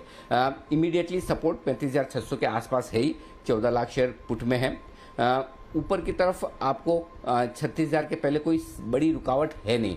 सो मेरा ये मानना है अभी भी मैं तेजी करने के लिए कंफर्टेबल बैंक निफ्टी में हूं, और 35,850 पार करेगा तो और ज़्यादा खरीदारी करेंगे। और फिलहाल अदरवाइज 35,550 35,600 की रेंज में आएगा तो फ्रेश खरीदारी करेंगे। अगर खरीदारी की पोजीशन है तो आप होल्ड करके रख सकते हैं, कोई दिक्कत की बात नहीं जी। बिल्कुल सर, तो ये है आपके लिए राय। निफ्टी और बैंक निफ्टी दोनों पर ही एक्शन भरपूर है। 15,800 एक इंपॉर्टेंट रेंज है, लेवल है निफ्टी के लिए, पर बैंक निफ्टी बढ़िया स्ट्रेंथ दिखा रहा है और 850 के ऊपर और स्ट्रेंथ दिखा सकता है। पर आइए आईटी स्टॉक्स के बारे में बात कर रहे थे, चोपड़ा साहब से राय भी लेनी है। माइंडट्री के तो प्रीव्यू हमने ले लिया, एक बार इन्फोसिस का भी प्रीव्यू ले लेते हैं और फिर चोपड़ा साहब से जानेंगे उसकी राय। कुशल तैयार है, इन्फोसिस किस तरह के रह सकते हैं इसके नतीजे ये बताने के लिए। कुशल बताइए। दीपांशु देखिए, स्टेबल सेट ऑफ नंबर्स जो हैं हम इन्फोसिस दिग्गज आईटी कंपनी उनसे एक्सपेक्ट करके चल सकते हैं, क्योंकि कंपनी की जो कांस्टेंट करेंसी रेवेन्यू ग्रोथ है वहां पर करीब 3.5% की बढ़त का हमारा अनुमान है, क्योंकि जिस तरह से उन्होंने पिछली तिमाही में डील्स जीती थी उसका जो है रैंप अप होने से और उससे जो रेवेन्यू ग्रोथ आनी चाहिए वो फैक्टर इन होती हुई नजर आएगी। और डॉलर आय जो है कंपनी की 4% बढ़कर 375.6 करोड़ डॉलर पर हम अनुमान करके चल रहे हैं। साथ ही कंपनी की जो मार्जिन है वो ऑलमोस्ट फ्लैट रहने का अनुमान है, 24.5% से घटकर 24.2% पर। तो स्टेबल सेट ऑफ मार्जिन्स की एक्सपेक्टेशंस हमारे तरफ से यहाँ पर है। और FY22 की जो गाइडेंस है वो मोस्ट इंपॉर्टेंटली रेवेन्यू गाइडेंस हम देख रहे हैं कि उसकी अपवर्ड रिविजन हो सकती है, और यहाँ पर 13 से 15% जो है कंपनी की रिवाइज्ड गाइडेंस आती हुई नजर आ सकती है। डिमांड को लेकर क्या कमेंट्री रहेगी ये देखना इंटरेस्टिंग होगा, और आगे के लिए किस तरह का आउटलुक दिख रहा है, खासकर आईटी क्लाइंट स्पेंडिंग जिस तरह से डिजिटल ट्रांसफॉर्मेशंस हो रहे हैं उसको लेकर कंपनी क्या कहती है ये देखना बेहद इंटरेस्टिंग होगा। आपने देखा कि TCS की कमेंट्री भी इस पर ही फोकस थी। बिल्कुल, तो देखते हैं किस तरह की परफॉर्मेंस रहती है इन्फोसिस की तरफ से भी, और माइंडट्री के भी नतीजों का इंतजार है। चोपड़ा साहब क्या राय देंगे इस समय? TCS के नतीजे तो अच्छे रहे, गाइडेंस काफी मजबूत थी, क्या ऐसा ही ट्रेंड बाकी आईटी कंपनी से भी एक्सपेक्ट करना चाहिए सर? Good afternoon. मुझे लगता है कि आईटी कंपनीज के रिजल्ट्स ओवरऑल या तो एक्सपेक्टेशंस से बेहतर रहेंगे, एक्सपेक्टेशंस के आसपास रहेंगे, कहीं कोई खराबी नहीं लगती। और कोविड के दौरान यदि कोई सेक्टर बहुत स्ट्रांगली सामने आया तो वो एक टेक्नोलॉजी आईटी क्षेत्र था। तो पिछले 1-1.5 साल में हमने देखा सारे स्टॉक्स ने बहुत अच्छा परफॉर्म किया। तो रिजल्ट वाइज तो मैं बहुत ज़्यादा चिंतित नहीं हूँ, मगर एक बात हम सबको समझनी होगी और निवेशकों को भी समझनी होगी कि जब रिजल्ट आता है तो उससे कुछ समय पहले ही जो प्राइस में डिस्काउंटिंग हो चुकी होती है, तो फ्रेश एंट्री रिजल्ट पे नहीं बनती है, तो रिजल्ट से काफ़ी पहले फ्रेश एंट्री बनती है। तो फंडामेंटली हमें कुछ चीज़ें समझनी होंगी। हालांकि माइंडट्री और इन्फोसिस दोनों ही अच्छे हैं, मगर अभी फ्रेश एंट्री नहीं बनती। किसी भी करेक्शन में लीजिए तो माइंडट्री मुझे लगता है कि अगर आपको 2200-2300 के बीच में मिलता है तो बहुत अच्छी एंट्री है। इसी प्रकार से अगर इन्फोसिस जो कि आईटी की एनीवे दिग्गज कंपनी है, अगर आपको 1400 के रेंज में मिलता है तो 1400 के आसपास इनफी बहुत ही अच्छा बाय होगा। मगर हाँ, रिजल्ट्स की जहाँ तक हम बात करें दीप, मुझे लगता है कि रिजल्ट्स अच्छे होंगे और ये अपना स्ट्रॉन्ग परफॉर्मेंस दिखाएंगे और गाइडेंस भी अच्छी होनी चाहिए, क्योंकि नए क्लाइंट एक्विजिशन के बारे में जैसे टीसीएस ने बोला, तो इनके भी नए क्लाइंट्स कहीं ना कहीं इन्फी और माइंडट्री में भी दिखाई देंगे। और मगर अभी फ्रेश एंट्री में रिकमेंड नहीं करूँगा। ओके, तो अब फ्रेश एंट्री का मौका नहीं है, अब नतीजे आने दीजिए, एक बार रिएक्ट करें, उसके बाद थोड़ा सेटल हो जाए, फिर आप वहां पर व्यू बना सकते हैं। बट इंतजार है माइंडट्री के नतीजे आज, इन्फोसिस के नंबर्स कल और फिर विप्रो के भी परसों आने वाले नतीजे। तो बिजी पीरियड है आईटी अर्निंग्स का जहां तक सवाल है। पर तब तक सुमित जी ने क्या पसंद किया है इस पर सुमित जी के पास चलता हूं। उससे पहले अनिल जी की तरफ से एक कल के 2000 का ट्रेड तैयार है, बिगुल कल के 2000 का।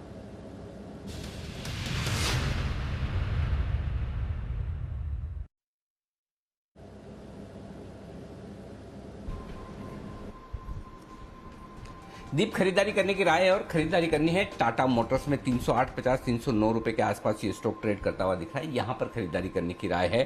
एक कॉन्ट्रा ट्रेड है, प्रॉफिट वार्निंग के बाद कोई लोग इस स्टॉक की तरफ देख नहीं रहे। ये ठीक वैसा ही हाई कन्विक्शन ट्रेड है जैसा आपने डीएलएफ में 290 के आसपास देखा था और 5-7 दिन में डीएलएफ जिस तरह से तेजी से भागा, टाटा मोटर्स भी एग्जैक्टली वैसा ही हाई कन्विक्शन ट्रेड है। और सबसे बढ़िया बात है, कमजोर ट्रेडर्स और फंड्स जिन्हें टाटा मोटर्स बेचना था वो बेचकर निकल चुके हैं और अब यहाँ से हमें डाउन साइड रिस्क काफ़ी कम लगती है और एक बढ़िया अपसाइड मूव हो सकता है। वापस ऑटो स्टॉक सेक्शन में आते हुए दिख रहे हैं और ये स्टॉक तेजी करने के लिए तैयार होता दिखा है। 303 रुपए का स्टॉप लॉस लगाकर आपको टाटा मोटर्स में करनी है खरीदारी और ऊपर की तरफ के जो टारगेट होंगे, पहला टारगेट बनेगा 317 का, 320 का दूसरा टारगेट है। ये दो छोटे टारगेट है 317 और 320 के, इसके लिए खरीदना है। मीडियम टारगेट 325 का है और जो पोजिशनल ट्रेड करना चाहते हैं 15-20 दिनों के लिए उनको 335 तक का टारगेट रखना चाहिए। तो 4 टारगेट मैं आपको दे रहा हूँ, 317, 320, 325 और 335, यानी कि लगभग यहाँ से आपको 8-10% तक की अपसाइड आराम से मिल सकती है, ऐसा मेरा समझना है। तो टाटा मोटर्स यहाँ से कमाल दिखा सकता है। दूसरा तरीका है, अगर आप चाहें तो कॉल ऑप्शन खरीदिए और call option in the money वाला खरीदना। 305 रुपये वाला कॉल ऑप्शन लगभग 13 रुपये के आसपास मिल रहा है, ये खरीद सकते हैं। 8 रुपये का स्टॉप लॉस लगाएं, 20 और 25 रुपये के 2 टारगेट के लिए यहाँ पर खरीदारी करें। तो 305 रुपये वाला कॉल ऑप्शन टाटा मोटर्स का 13 रुपये में खरीदने की राय है। 8 रुपये का स्टॉप लॉस और 20 और 25 रुपये, और मेरे ख्याल से शायद 7 स्प्रेड जो आशु मदान साहब ने दिए थे उनमें से एक ही उनका ये काम नहीं कर रहा था। हो सकता है हमारा मिडास टच लगने के बाद अब आशीष जी का ये एकमात्र कॉल जो काम नहीं कर रहा था वो भी करना शुरू कर दे। तो टाटा मोटर्स में खरीदारी करने की राय है और टाटा मोटर्स में चूंकि खरीदारी कर रहा हूँ तो एक बार जरा चार्ट्स के हिसाब से भी कहीं कोई बॉटम बनने के संकेत आ रहे हैं तो बताएं, नहीं आ रहे तो भी कोई बात नहीं, मेरा कन्विक्शन अपनी जगह। अगर आपके चार्ट्स में संकेत नहीं है कुणाल जी, तब भी आप बताएं क्या लेवल्स इंपॉर्टेंट हैं।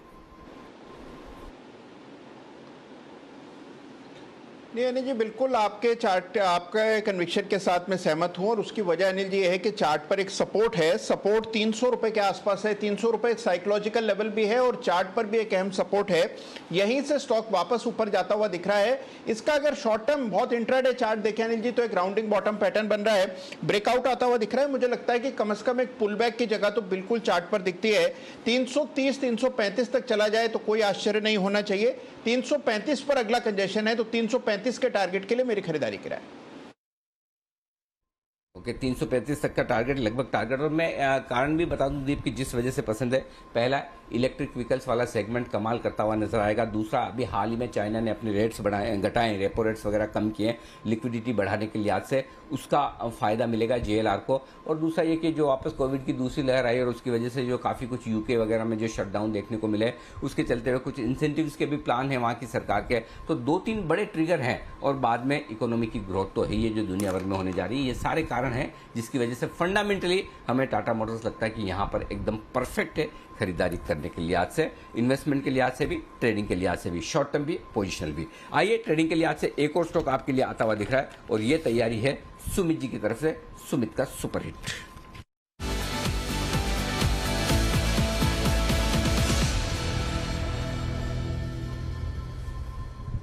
बताएं सुमित जी। अनिल जी, बाय का स्टॉक है, 116 का अभी भाव चल रहा है। स्टॉक का नाम है बोदल केमिकल। स्टॉक डेली चार्ट में रिसेंट के स्विंग हाई ब्रेक कर चुका है और यहां से एक ब्रेकआउट दिखा रहा है। वीकली चार्ट में स्टॉक 200 डीएमए लेवल्स के ऊपर है। 2019 जून के हाई स्टॉक अभी ब्रेक कर रहा है। मेरे को ऐसा लग रहा है बोदल केमिकल यहां से एक बढ़िया और एक अच्छा अपसाइड मूव दिखाने को तैयार है। 125 का पहला शॉर्ट टर्म ट्रेडिंग टारगेट, दूसरा टारगेट 130 का। बोदल केमिकल में यहां पे सीएमपी पे खरीदारी करें, नीचे में 110 रुपए का स्टॉप लॉस लगाएं। 125 से 130 का टारगेट 2 से 3 दिनों के अंदर स्टॉक के अंदर यहां से देखने को मिलना चाहिए। जिस तरह से स्टॉक के अंदर वॉल्यूम्स देखने को मिल रहा है और प्राइस एक्शन देखने को मिल रहा है, उसको देखते हुए लगता है स्टॉक यहां से जल्दी बढ़िया एक अच्छा अपसाइड मूव दिखाएगा। तो 125 से 130 के टारगेट्स के लिए खरीदारी करें बोदल केमिकल।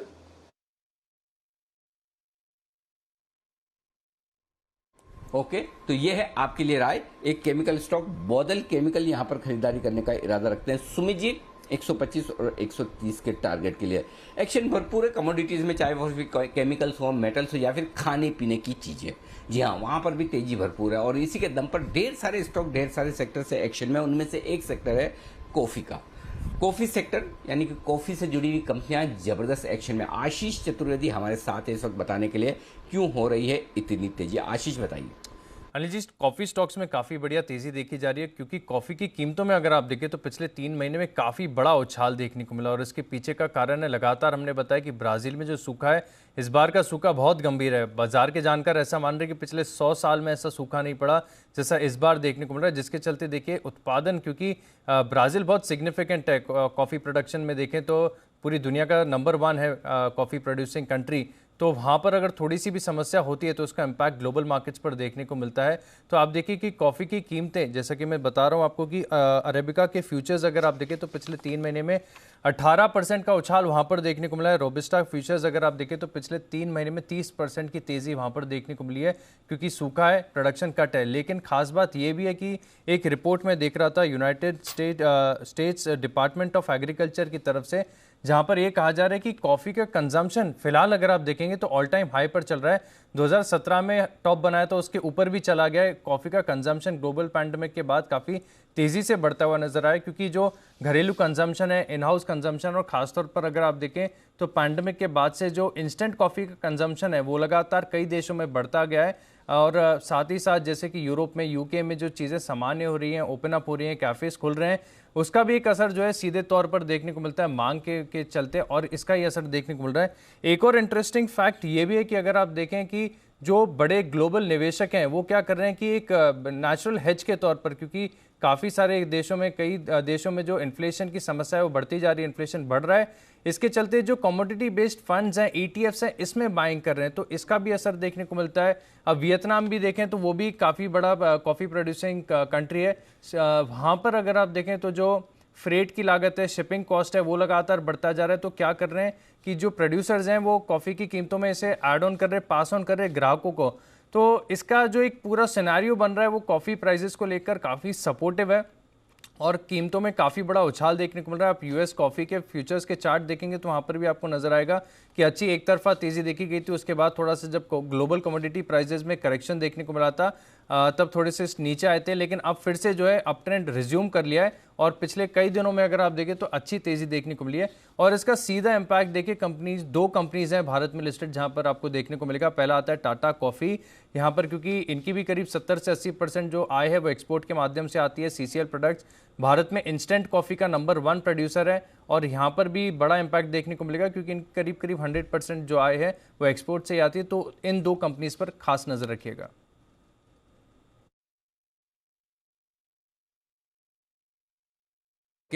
ये है आपके लिए कॉफी शेयर का। एक सवाल आ रहा था मासूम सा मेरे दिमाग में, जरा आशीष एक काम करते हैं, कुणाल जी को पूछ लेते हैं। कुणाल जी, ये जो है ना कॉफी के दाम बहुत बढ़ रहे हैं सारे, मतलब जो कॉफी प्रोड्यूसिंग कंट्रीज है, जिन जिन देशों में कॉफी होती है वो अब प्रोड्यूस नहीं कर पा रहे, सूखा गीला जो भी हो रहा है वहां पर। ये बताइए, अगर कॉफी की पीने वाले सारे लोग चाय पीना शुरू कर दे तो क्या थोड़े कॉफी के दाम कम हो जाएंगे?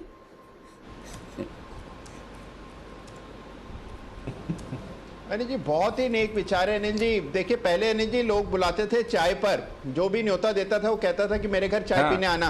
अनिल जी आजकल सब लोग कहते हैं let's meet over a cup of coffee. तो अनिल जी पूरा वो बदल गया है माहौल अनिल जी, तो वापस चाय का चलन शुरू हो जाए तो इससे बेहतर तो कुछ होगा ही नहीं अनिल। ये आपकी गलतफहमी है। बंसल जी ने न तो किसी को आज तक चाय पे बुलाया, न किसी के यहाँ चाय पे बुलाने पे गए भी है। तो आप अपनी रिसर्च पूरी फिर से करके आए, शायद ये गलत भी साबित हो सकती है।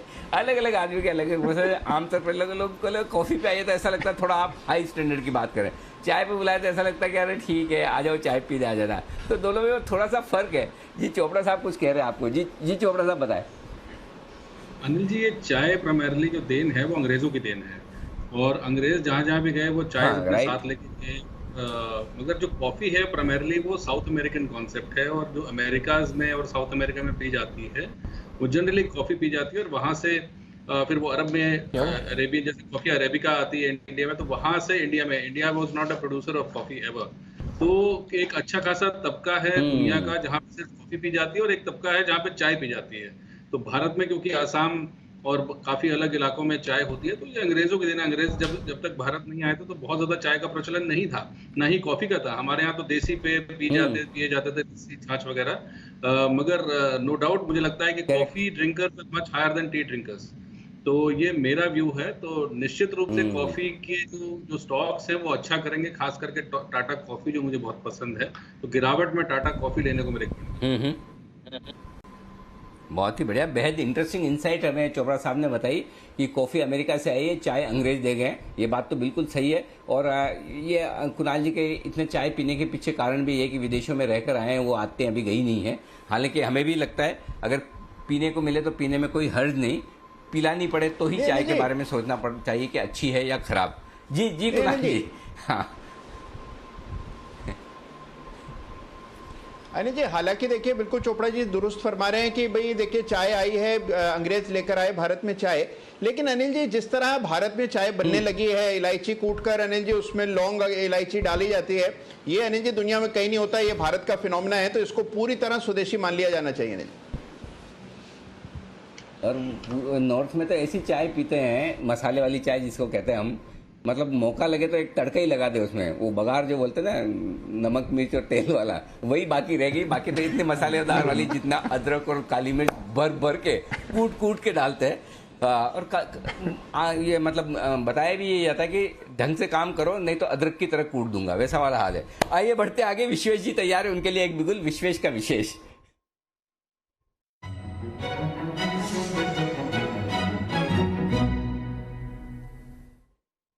जी विश्वेश जी बताएं सर। अरे जी देखिए, खरीदारी करनी है टाटा केमिकल में जो करीबन 776 के आसपास चल रहा है फ्यूचर में।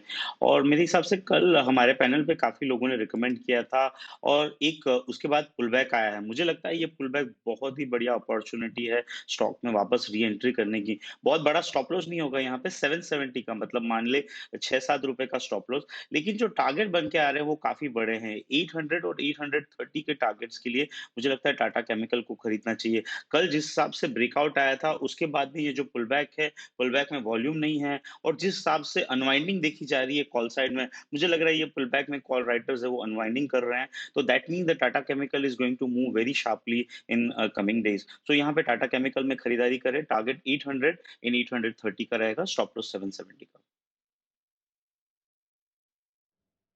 ओके तो टाटा केमिकल्स पर रखिए नजर। कल वागले साहब भी इसके बारे में बात कर रहे थे, अच्छी मूव आ रही है काउंटर में। एक और स्टॉक जो मूव दिखा रहा है कैमलिन फाइन साइंसेज, इस पर डालिए नजर। एक बढ़िया स्पाइक थोड़ी देर पहले आते हुए दिखा था, केमिकल्स स्पेस का ही काउंटर है। मालामाल वीकली में भी हमने इसके बारे में बात करी थी, 70 रुपए के लेवल्स के करीब। सुमित जी क्या चल रहा है कैमलिन फाइन साइंसेज में? 4% का स्पाइक इस समय।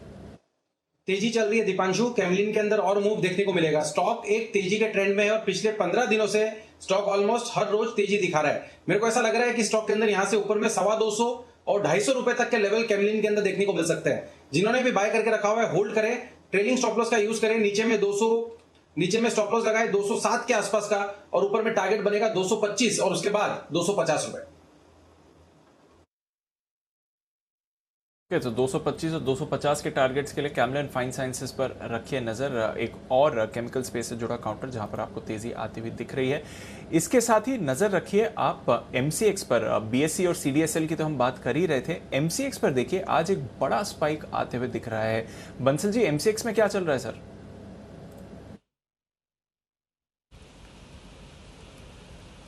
देखिए दीपांशु, बेहतरीन टेक्निकल स्ट्रक्चर है। इनफैक्ट कुणाल जी और हम लेना भी चाह रहे थे, बट स्टॉक काफी बढ़ा हुआ था और ये और बढ़ गया है वहां से भी। तो जैसा भी आपने बोला, BSE चल रहा है, CDSL चल रहा है, तो अब MCX का नंबर है नीचे में सपोर्ट के पास ट्रेड कर रहा है। तो जिस तरीके का स्ट्रक्चर है, यहाँ से भी एक बड़ा उछाल MCX में देखने को मिल सकता है। तो जिनके पास है होल्ड करें, और जो लेना चाहते हैं लेना चाहिए। 1670 1680 के लेवल यहाँ देखने को मिल सकते हैं। ओके, तो 1670 1680 के लेवल्स की तरफ जा रहा है MCX। इस पर एक्शन है। एंजल ब्रोकिंग पर आप खरीदारी देख रहे हैं। ICICI सिक्योरिटीज, मोतीलाल ओसवाल, ये भी काफी दिनों से एक्शन में रहे हैं। तो मार्केट से जुड़े ढेरों स्टॉक्स और ऑफकोर्स एक्सचेंज स्टॉक्स पर भी आपको अच्छा एक्शन बनते हुए दिख रहा है। पर IT पर ही है focus front end centre. Infosys के साथ साथ L&T टेक्नोलॉजीज के भी नतीजे आने वाले हैं। एक बार जान लेते हैं कुशल के साथ क्या है अनुमान L&T टेक्नोलॉजीज का बाजार से। बताएं कुशल। देखिए Divanshu, mix set of numbers यहाँ पर भी एक्सपेक्टेड है, but slightly on the negative side ज़्यादा देखने को मिल सकता है, क्योंकि डॉलर आए कंपैरेटिवली देखें तो बाकी जो दोनों IT कंपनियां माइंडट्री और इन्फोसिस मैंने आपको बताई, उसके मुकाबले करीब 2.5% की ही बढ़त यहाँ पर एक्सपेक्ट कर चल रहे हैं। और जो कॉन्स्टेंट करेंसी रेवेन्यू ग्रोथ है वो 2.2% पर आ सकता है। और $20.3 करोड़ आय जो है, ये आंकड़ा हम एक्सपेक्टेशंस कर चल रहे हैं। हालांकि जो गाइडेंस रिविजन है वो हम अपवर्ड साइड पर ही एक्सपेक्ट कर रहे हैं। अब कितनी होगी ये उनके जो है फाइनल रिव्यूज में देखना होगा जब उनकी कमेंट्री आती है। हालांकि कंपनी की मार्जिन्स वहां पर करीब 15-15.5% पर अब ये आ सकती है। क्वार्टर बेसिस पर करीब 1% का हिट हम एक्सपेक्ट करके चल रहे हैं, क्योंकि कंपनी ने वेतन खर्च में उनकी बढ़ोतरी होती हुई दिखे, जिस वजह से मार्जिन्स पर इंपैक्ट आता हुआ दिख सकता है। मुनाफे की जहां तक बात है, वहां पर भी 1.5% की गिरावट एक्सपेक्टेड है। तो 195 से 192 करोड़ ये कंपनी जो है अपना मुनाफा का वैल्यू दर्ज कर सकती है। वर्टिकल्स पर क्या कमेंट्री रहती है, और साथ ही जो डील पाइपलाइन है कंपनी की, उसको लेकर जो है हमें अपना फोकस एरिया बनाकर रखना होगा। बट ओवरऑल नंबर्स जो है mix set of numbers, slightly जो है आपको म्यूटेड सेट ऑफ नंबर्स आप एक्सपेक्ट करके चल सकते हैं LTTS से। ओके, तो म्यूटेड सेट ऑफ नंबर्स आएंगे, कुछ ज़्यादा खास एक्सपेक्टेशंस भी नहीं है काउंटर की तरफ से। और वागले साहब, आज थोड़ा सुस्त भी दिख रहा है L&T टेक्नोलॉजीज 2850 के नीचे। सपोर्ट लेवल्स किधर है सर इस काउंटर के लिए?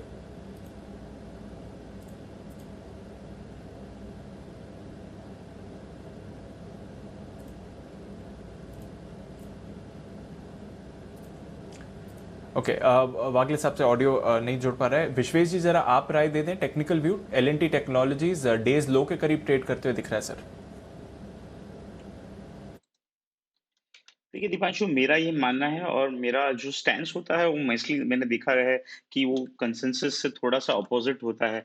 मुझे ऐसा लग रहा है L&T टेक्नोलॉजी अभी 2850 के आसपास चल रहा है, लेकिन ये सारे वो क्वालिटी स्टॉक्स है जो अगर बिकवाली आती है तो खरीदने वाली जोन है।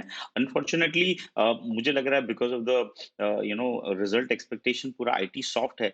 मुझे लगता है बहुत ज्यादा बड़ी गिरावट नहीं आनी चाहिए। 2760 यहाँ से मतलब और 50-60 रुपए, that would be the range where one should look to buy again this stock. So मेरे हिसाब से थोड़ा सा सॉफ्ट हो 2760 की रेंज में मिले तो खरीदना चाहिए दीपांशु इसे। ओके, तो थोड़ा और डिप आ जाए तो फिर बॉटम के करीब ही होगा सर, परेशानी की बात नहीं है। नजर रखें L&T टेक्नोलॉजीज इस समय नतीजों से पहले सुस्ती दिखाता हुआ। बट आइए चलते हैं सुमित जी के पास वापस, एक और सुमित के सुपरहिट के लिए।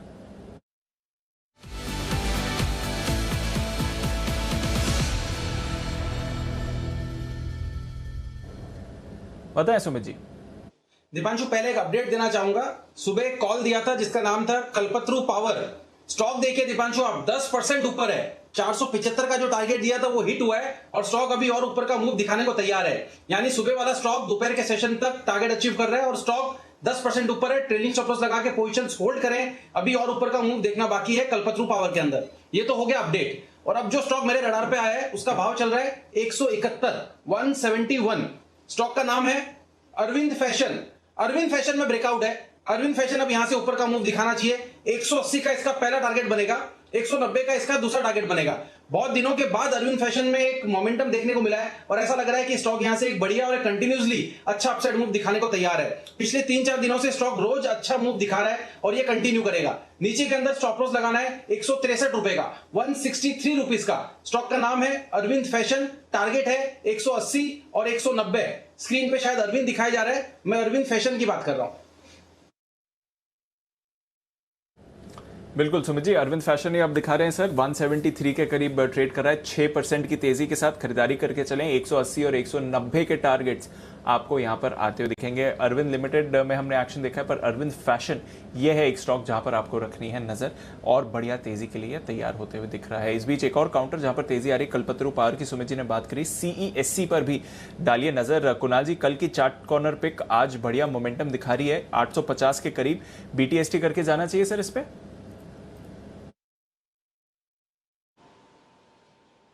देखिए बिल्कुल होल्ड करना चाहिए दीपांशु। आज के अगर आप इसका चार्ट देखें तो एक मेजर लेवल के ऊपर अब CSC ट्रेड करने लगा है। 840 रुपए पर एक माइनर कंजेशन था पुराना, जो कि एक पुराना स्विंग हाई है, उसको भी स्टॉक ने निकाल दिया है। तो CSC अब 4 डिजिट्स में ट्रेड करने के लिए पूरी तरह तैयार हो गया है। जिन्होंने कल का खरीदा हुआ है होल्ड करके चले, ट्रेलिंग स्टॉप लॉस रख लें 820 रुपए का, पहला टारगेट 950 रुपए का, और 1000 के लेवल्स भी आ जाए तो कोई बड़ी बात नहीं है, होल्ड करके चलने की राय। ओके, तो 1000 के लेवल्स के यहाँ पर आते हुए देख सकते हैं। CESC यहाँ पर आपके लिए खरीदारी की राय है, नजर रखिए इस काउंटर पर। फ्रेश खरीदारी आ रही है CDSL में, अब 16% ऊपर ये काउंटर है। सुबह से हम इसको हाईलाइट कर ही रहे हैं। सुबह जब हमने बात करी थी 60% ऊपर था, फिर 12% ऊपर था शो की शुरुआत में, अब 17% ऊपर है। शायद सर्किट की तरफ भी आपको ये जाते हुए दिख सकता है। तो CDSL जबरदस्त मोमेंटम में आ रहा है। BSE में अच्छी खरीदारी है। MCX पर अभी हमने बात करी थी, वहां पर भी एक्शन आपको बढ़ते हुए दिख रहा है। चोपड़ा साहब, चल क्या रहा है स्पेस में? जबरदस्त एक्शन आ रहा है मार्केट से जुड़े स्टॉक्स में। हम ब्रोकरेज स्टॉक्स पर पिछले हफ्ते से एक्शन देख रहे हैं, आज एक्सचेंजेस और डिपॉजिटरी में भी मूवमेंट आ रहा है, क्या व्यू है सर? देखिए, पूरे के पूरे सेक्टर में मुझे लगता है एक कहीं ना कहीं जो फंडामेंटली चेंजेस आ रहे हैं पिछले साल से। करीब 1 से 1.25 करोड़ नए अकाउंट हैं। CDSL भी इस वजह से काफी भागा। अभी NSE का जो IPO आ रहा है वो भी एक बहुत बड़ा कारण है जिस वैल्यूएशंस पे NSE आ रहा है। और अगर आप ग्रे मार्केट में देखें तो NSE की जो प्राइसेस हैं वो कहीं ना कहीं 4 गुना हो चुके हैं, अगर आप 1-1.5 साल पहले से देखें तो इसका मतलब इंटरेस्ट बहुत ज़्यादा है। और सेकेंडरी जो एक्सचेंजेस होती हैं वो एक प्लेटफॉर्म देती हैं, इनको चाहे तेज़ी हो चाहे मंदी हो, दोनों में कमाते हैं, तो इनका बहुत स्ट्रॉन्ग कमाई का जरिया। और जब पार्टिसिपेशन बढ़ रहा है कैपिटल मार्केट्स में, तो मुझे लगता है जितने भी एक्सचेंज या एक्सचेंज रिलेटेड प्लेटफॉर्म्स हैं या जो डिपॉजिटरी प्लेटफॉर्म्स हैं, जो भी कंपनीज हैं, वो सब बेनिफिशियरीज होंगी, इवन ब्रोकर्स भी। अगर आप ब्रोकर्स को देखें, मोतीलाल ओसवाल बहुत अच्छा अपसाइड दिखा रहा है, और इसी प्रकार से JM फाइनेंशियल है या जो दूसरे ब्रोकर्स हैं, वहाँ पर भी मुझे अच्छी तेज़ी नज़र आती है। तो ओवरऑल जो ब्रोकिंग इंडस्ट्री है और उससे रिलेटेड जो एक्सचेंजेस हैं जो लिस्टेड हैं, इन सब में बहुत अच्छी तेज़ी देखने को मिलेगी। और खास करके MCX में मैं कहना चाहूँगा, यहाँ से तेज़ी अगर चलनी शुरू हो जाए, मुझे लगता है ये 1750 और 1800 तक जाने का दमखम रखता है। और अब एक और चीज जो लेटेस्ट, मैं एक और बात बोलना चाहूंगा। पहले ऐसा होता था कि MCX और NSE BSE का जो फंड होता था, ब्रोकर्स अलग अलग रखा करते थे, और यदि किसी के पास NSE BSE में फंड पड़ा हुआ है तो वो MCX में ट्रेड नहीं कर पाता था। मगर अब ये चालू हो गया है, जब ब्रोकर्स अलाउ कर देते हैं कि जो फंड अगर इक्विटी में पड़ा है वो कमोडिटी यूज कर सकते हैं। तो ये भी एक MCX में अब जो पार्टिसिपेशन है वो बढ़ेगा, और मेरे अंदाजे से स्टॉक भी बहुत अच्छा लग रहा है, और यहाँ से 1700 से 1800 तक की तेजी ये दिखा सकता है NSE की लिस्टिंग तक। तो ये है आपके लिए एक्सचेंजेस और बाजार से जुड़े स्टॉक्स पर एक्शन। MCX 1800 की तरफ जा सकता है, फिलहाल 1600 के करीब काउंटर ट्रेड कर रहा है। मोतीलाल ओसवाल ऑफ कोर्स पिछले कुछ दिनों से अच्छी तेजी में रहा है। CDSL 18% ऊपर है इस समय। देखते हैं क्लोजिंग से पहले क्या सर्किट की तरफ ये स्टॉक अपनी नजर बना रहा है कि नहीं, बट भरपूर एक्शन इस समय बाजार से जुड़े स्टॉक्स में आपको आते हुए दिख रहा है। मदरसन सुमी में थोड़ी खरीदारी आती हुई दिख रही है, अभी एक स्पाइक आते हुए दिखा है। वागले साहब जरा देखें मदरसन सुमी के चार्ट में क्या चल रहा है सर?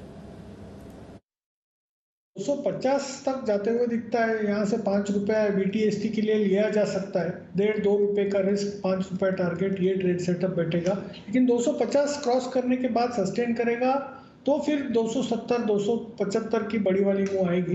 तो फिलहाल मैं 250 तक की ही बात करूँगा। ओके, तो 250 के लेवल्स आपको आते हुए दिख सकते हैं। अभी एक स्पाइक आया है मदरसन पर, डेज हाई पर ट्रेड कर रहा है करीब 2.25% की तेजी के साथ। समय है स्वागत करने का जय ठक्कर का कैश के ऑप्शन के लिए।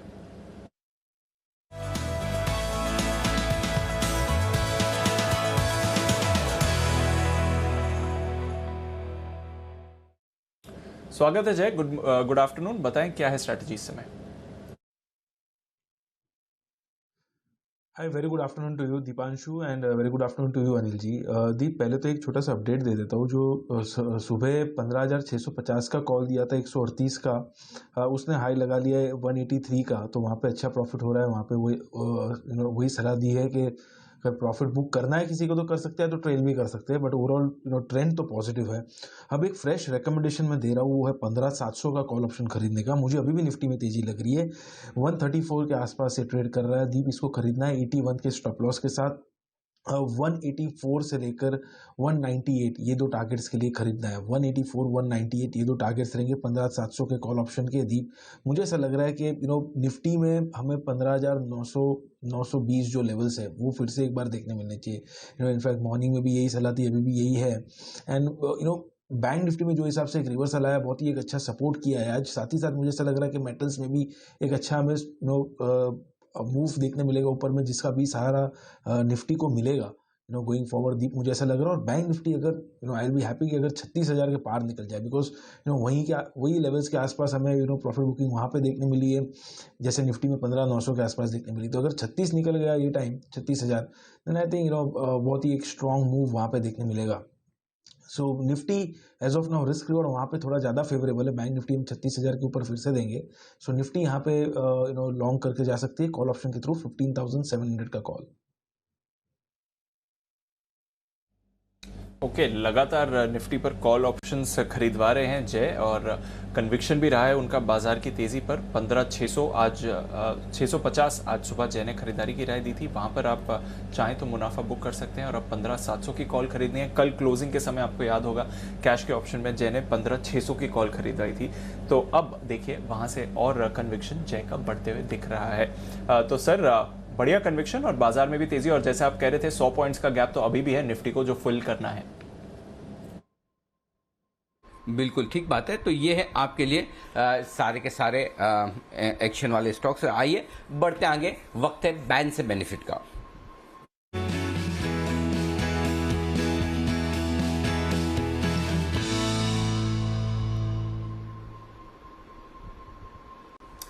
बताएं आशीष, क्या है एक्शन? क्या कुछ बैन से बाहर आने जाने की तैयारी है किसी स्टॉक की? बिल्कुल Anil ji, Indiabulls housing finance stock पर खास नजर रखिएगा। मार्केट वाइड पोजीशन लिमिट जो 80% से घट गई है, फिलहाल 79.4% हो गई है। तो इंडिया बुल्स हाउसिंग फाइनेंस ये 7 स्टॉक में से ऐसा है जो बैन से बाहर आ सकता है। इसके अलावा फ्रेश एंट्री हो सकती है सन टीवी की। इसने 95% के मार्क को क्रॉस कर दिया। फिलहाल मार्केट वाइड पोजीशन लिमिट अगर आप देखें तो करीब 97% के पास चल रही है। तो सन टीवी पूरा संभावना है कि स्टॉक जो है बैन में आ जाएगा, और इंडिया बुल्स हाउसिंग फाइनेंस ये स्टॉक जो है बैन से बाहर निकलेगा। ओके, तो ये है सन टीवी की एंट्री की तैयारी। आईबुल हाउसिंग बाहर निकलेगा, वाह क्या बात है। आईबुल हाउसिंग बाहर निकलने की तैयारी, और आईबुल हाउसिंग मजबूती के साथ ट्रेड भी करता हुआ दिख रहा है। 280 के आसपास 3.5% ऊपर आईबुल हाउसिंग के इन हाउस एक्सपर्ट हैं वागले साहब। वागले साहब, कल बैन से निकलने की तैयारी में क्या आज खरीदारी करनी चाहिए? अनिल जी, मेरा व्यू तो बुलिश है। आज इनफैक्ट अगर बैन में नहीं होता तो मेरा कॉल आ जाता, क्योंकि 280 जो 4 से ब्रेक किया है, मेरे रडार पर 277 78 में आया था, और मेरा 300 तक का टारगेट है जो मुझे लगता है 1 से 2 दिन में आना चाहिए। अभी कल अगर ज़्यादा गैप अप नहीं मिलता है तो मैं तो बुलिश हूँ बाय करके। इनफैक्ट कैश में भी अगर आपको 20 रुपये की मूव के लिए प्ले करना है 3 से 4 दिन के लिए, मेरा 300 का टारगेट होगा। ओके, तो इंडिया बुल्स पर रखिए नज़र। ये काउंटर और तेज़ी में है, बैन में है बट एक्शन में है, तो डिलीवरी अगर आप चाहें तो इस पर लेकर आप ट्रेड कर सकते हैं। ये है वागले साहब की राय इस समय। मदरसन सुमी पर रखिए नज़र, बढ़िया तेज़ी के साथ ये ट्रेड कर रहा है। इंडिया बुल्स हाउसिंग पर भी आपको बढ़िया एक्शन इस समय बनते हुए दिख रहा है। तो ये दोनों स्टॉक्स हैं जहाँ पर तेज़ी बनी हुई है। राइट्स एक और काउंटर जहाँ पर स्पाइक आते हुए दिखा था। सुमित जी, मैं आपसे व्यू भी लेने वाला था, फिर आपने ही बताया कि ये पिछले हफ्ते रेकमेंड किया था। राइट्स पर अब क्या राय बनती है सर? जो स्पाइक आ गया और किसी ने अगर ट्रेड लिया है तो क्या करें वो? अभी इसके अंदर ब्रेकआउट आ रहा है, 300 का लेवल एक बार टूटने दे, उसके बाद राइट्स में देखिए कैसा एक और अच्छा अपसाइड मूव देखने को मिल सकता है। तो लास्ट वीक जब हमने दिया था उसके टारगेट्स अचीव हो रहे हैं। अभी भी फिलहाल अगर कोई होल्ड करना चाहते हैं तो ट्रेलिंग स्टॉप लॉस करें, जो अभी नीचे में लगा सकते हैं 287 के आसपास, और ऊपर में टारगेट 300 का लेवल जैसे ही क्रॉस करेगा तो 310 से 315 तक का मूव जल्दी इमीडिएटली शॉर्ट टर्म में ट्रेडिंग के लिहाज से देखने को मिल सकता है। तो ट्रेलिंग स्टॉप लॉस लगा के पोजीशन होल्ड करें, इसी हफ्ते में और ऊपर का मूव देखने को मिलेगा। ओके, तो राइट्स ये है एक काउंटर जहां पर आपको बढ़िया एक्शन बनते हुए दिख रहा है। डेज हाई पर ट्रेड कर रहा है। पर IEX Indian energy exchange, Kunal ji इस पर अपनी राय दें। काफी समय से 400 के नीचे ही ये स्टॉक कंसोलिडेट कर रहा था, अभी अभी एक स्पाइक आया है, 410 के करीब काउंटर आते हुए दिख रहा है। क्या चल रहा है सर IEX में?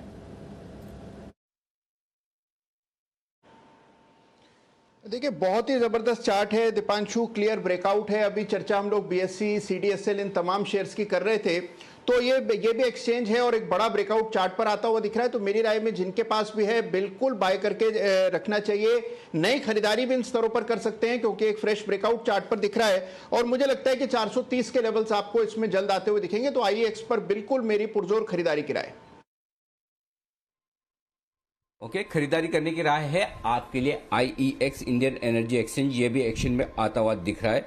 ये है आपके लिए पूरा का पूरा एक्शन इस वक्त का बनता हुआ। तो सारे एक्सचेंजेस जबरदस्त तेजी में इस वक्त आपको नजर आएंगे।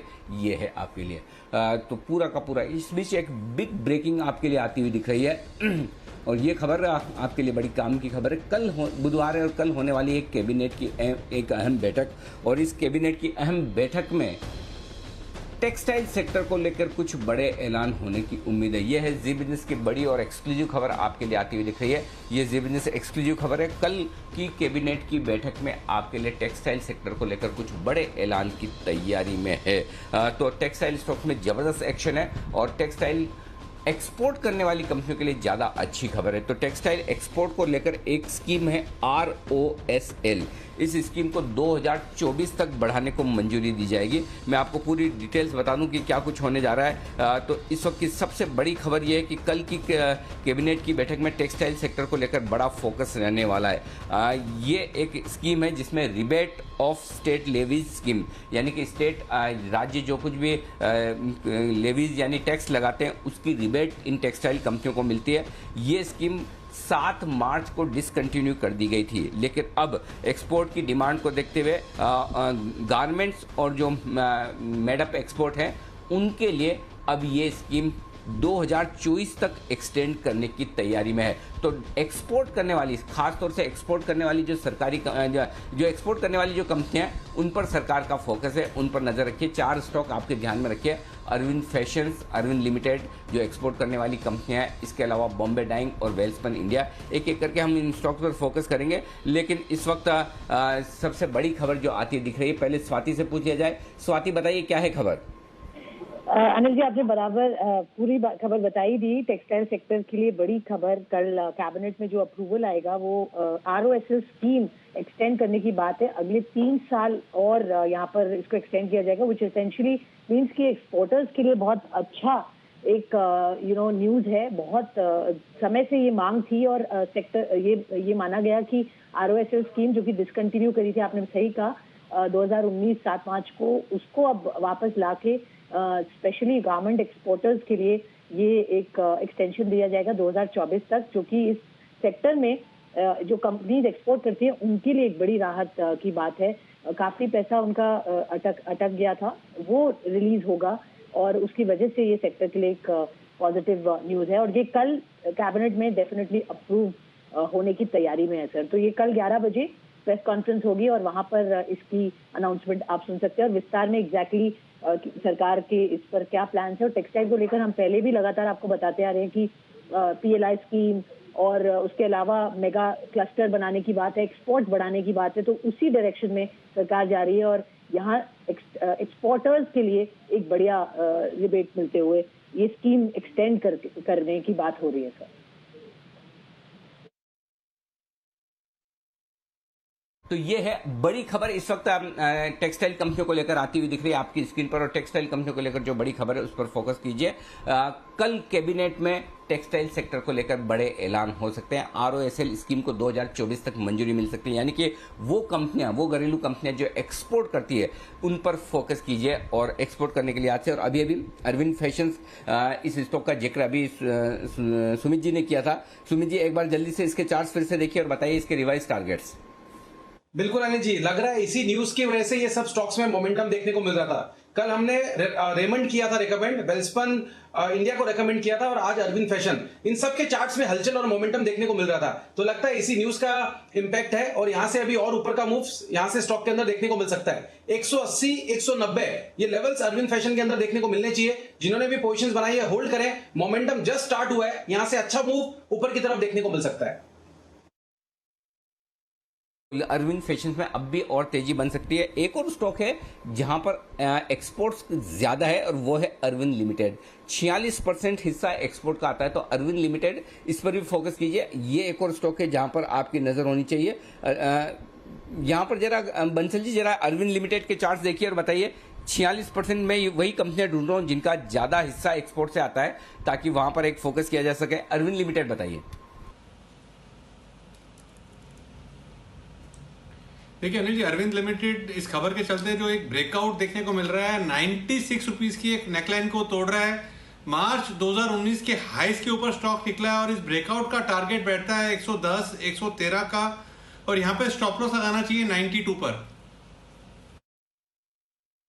92 पर स्टॉप लॉस लगाकर 110, 113 का टारगेट के लिए यहां पर आपके लिए आता हुआ नजर आ रहा है। एक और स्टॉक है जो आपके लिए एक्शन में है और वो है वेल्सपन इंडिया। अभी अभी हमारी रिसर्च टीम ये बता रही है कि वेल्सपन इंडिया का 84% कारोबार वो एक्सपोर्ट से आता है। तो जो लिस्ट मेरे सामने आ रही है उसमें सबसे ज्यादा अगर किसी एक कंपनी का एक्सपोर्ट दिख रहा है तो वो वेल्सपन इंडिया दिख रहा है। वेल्सपन इंडिया 84%। वेल्सपन इंडिया हमारा SIP स्टॉक भी रह चुका है। वेल्सपन इंडिया मेरे ख्याल से, वेल्सपन कोप आज सेठी साहब ने रिकमेंड किया, लेकिन वेल्सपन इंडिया ये एक और स्टॉक है जहां पर सबसे ज्यादा एक्सपोर्ट नजर आ रहा है, 84%। तो ये स्टॉक है जो कमाल कर सकता है आज और कल के बीच में, वेल्सपन इंडिया। जरा इसके चार्ट्स देखिए विश्वेश जी। कैश मार्केट का स्टॉक वेल्सपन इंडिया 84% एक्सपोर्ट करने वाली कंपनी है। देखिए अनिल जी, मैं चार्ट देख ही रहा था। स्टॉक मेरे हिसाब से 2016 के बाद पहली बार ये स्तर पे आया है और कंपनी का जो मार्केट कैप है वो 11,000 करोड़ के आसपास है। मैं और 21 के पी पे ट्रेड कर रहा है। अब ऐसी सिचुएशन में अगर मुझे लगता है कि पॉजिटिव न्यूज फ्लो आ रहा है, मुझे लगता है this is a very very good chart. यहाँ से एटलीस्ट नहीं तो भी आज जिस हिसाब से CDSL में 20% का मूव देखा गया है, बिकॉज ब्रेकआउट उस तरह का था, उसी तरह का कुछ मूव है। क्योंकि स्टॉक अगर आप देखेंगे अनिल जी, 2020 के लोज जो है स्टॉक के, वहां से काफी चल चुका है। तो यहाँ पे without any pull back move आ रहा है। मुझे लगता है Anil ji 135, 140 can expect in next 2 to 3 weeks. Okay, 135, 140 ये है आपके लिए बड़े लेवल्स वेल्सपन इंडिया में आते हुए दिख रहे। तो सारे टेक्सटाइल स्टॉक जबरदस्त एक्शन में है। तो इसलिए एक बार जरा चोपड़ा साहब से भी फंडामेंटल राय ली जाए इस पर। चोपड़ा साहब बताएं सर, क्या है आपकी राय इस बड़े ऐलान को लेकर जो कि कल कैबिनेट की बैठक में आ सकता है? देखिए, पहली चीज पीयूष गोयल जी आए हैं तो उनके आने से ही काफी मुझे लगता है कि एक मोटिवेशन बढ़ा है पूरे सेक्टर का। और जब कोई अच्छा काबिल व्यक्ति आता है तो वो अपने हिसाब से कुछ चेंजेस लेके आता है जो कि सेक्टर के लिए अच्छे होते हैं। तो बहुत अच्छी खबर है। दूसरी चीज ये है कि मैं एक स्टॉक और रिकमेंड करना चाहूँगा। हिम्मत सिंगा सीड करके एक कंपनी है जो कि प्राइमरली टेक्सटाइल्स और जो अपहोल्स्ट्रीज हैं फैब्रिक्स में, ड्रेपरी में, उसमें काम करता है। इसका भी बहुत ही अच्छा एक्सपोर्ट्स है। अभी भी जो वैल्यूएशन वाइज अगर आप देखेंगे तो बहुत ही कन्विंसिंग वैल्यूएशंस पे स्टॉक अवेलेबल है और 200 के करीब अभी ये ट्रेड करता है। मुझे लगता है कि इस खबर से जब सारी कंपनियों में बेनिफिट होगा और तेजी आएगी, मुझे लगता है हिम्मत सिंगा सीट भी यहाँ से 200 240-250 तक जा सकता है। बहुत अच्छा कंपनी है और बहुत शानदार कंसोलिडेशन भी हुआ है स्टॉक में। तो मैं रिकमेंड करना चाहूंगा हिम्मत Singha seat for a target of 240।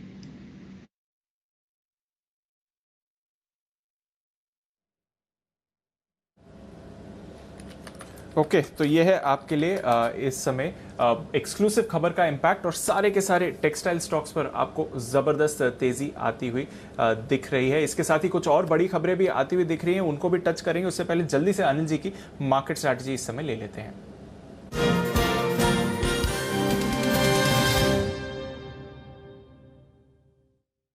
Sir global बाजार का मूड ठीक ठाक है। नैस्डैक फ्यूचर्स पर रखिए नजर, वहां पर एक्शन थोड़ा बढ़ते हुए दिख रहा है और डाउ आज सुस्त है, बट नैस्डैक फ्यूचर्स थोड़ी तेजी पकड़ रहे हैं। इसके अलावा यूरोप में ठीक ठाक मिला जुला थोड़ा कारोबार है, बट बहुत ही सीमित दायरे में ट्रेड होते हुए दिख रहा है वहां पर सर। और कच्चा तेल भी गेंस होल्ड कर रहा है, गोल्ड में भी थोड़ी खरीदारी है। बताएं सर क्या करके जाना चाहिए? क्योंकि आप ट्रेडिंग रेंज के ऊपरी सिरे की तरफ बंद हो रहे हैं, स्पेशली बैंक निफ्टी में, तो और अमेरिका के फ्यूचर थोड़े सुस्त नजर आ रहे हैं, तो ये हो सकता है थोड़ा प्रॉफिट बुकिंग भी आ जाए, तो कोई बड़ी बात नहीं है। मेरा ये मानना है कि जो भी आपकी तेजी की पोजीशन है उसे भी आप हेज करके जाएं। अगर मंदी की पोजीशन है तब भी आप अभी भी होल्ड कर सकते हैं, हेज कर सकते हैं। अगर आपने तेजी कर रखी है तो या तो आप 15,700 का पुट ले लें या 15,900 या 16,000 का कॉल ऑप्शन बेच दें। 100 पॉइंट ऊपर 100 पॉइंट नीचे, ये बेसिकली रेंज यही 300 पॉइंट की है, तो इसी को आपको ट्रेड करना है। निफ्टी बैंक में भी 35,500 के नीचे की डाउन साइड नहीं रख ली। ऐसे में अगर आपको एक अगर पुट ऑप्शन लेकर हेज करना है तो 35,300 का ले लीजिए, या 35,500 का भी ले सकते हैं, या फिर 36,000 का कॉल ऑप्शन बेच दीजिए। तो अपनी हेजिंग करके चलें, और अगर आपकी शॉर्ट है तो भी आप मान के चलें 15,925 के ऊपर का लेवल फिलहाल नहीं दिख रहा। 35,850 के ऊपर बैंक निफ्टी निकलेगा तो ही रिस्क है। तो बेसिकली दोनों ही इंडेक्स अपने ट्रेडिंग रेंज के हायर एंड पर है, इसलिए आप अपनी पोजीशन अगर जो भी रख रहे हैं उसको हेज करके साथ रखें। तेजी की पोजीशन में भी हेज रखें, मंदी की पोजीशन में भी हेज रखें। रेंज माउंट मार्केट है, अभी तक ऐसा कोई संकेत नहीं इस तरह के अगर ग्लोबल संकेत सुस्ती के रहे तो कल आप इस रेंज के हायर एंड को पार भी नहीं करेंगे और न लोअर एंड को पार करेंगे। तो इसी रेंज में आपको रहना है, सिंपल ये है इस वक्त दीप। तो ये आपके लिए पूरा का पूरा एक्शन। ओके तो ये है आपके लिए पूरा का पूरा एक्शन। जहां तक इंडेक्स का सवाल है, बढ़िया एक्शन है। हेज जरूर बना के रखें जैसा अनिल जी कहते हैं, बट तेजी का मूड माहौल बना हुआ है। आइए कुछ कॉल्स दे रहे हैं सुमित जी, जल्दी से चलते हैं उनके पास सुमित के सुपर हिट के लिए।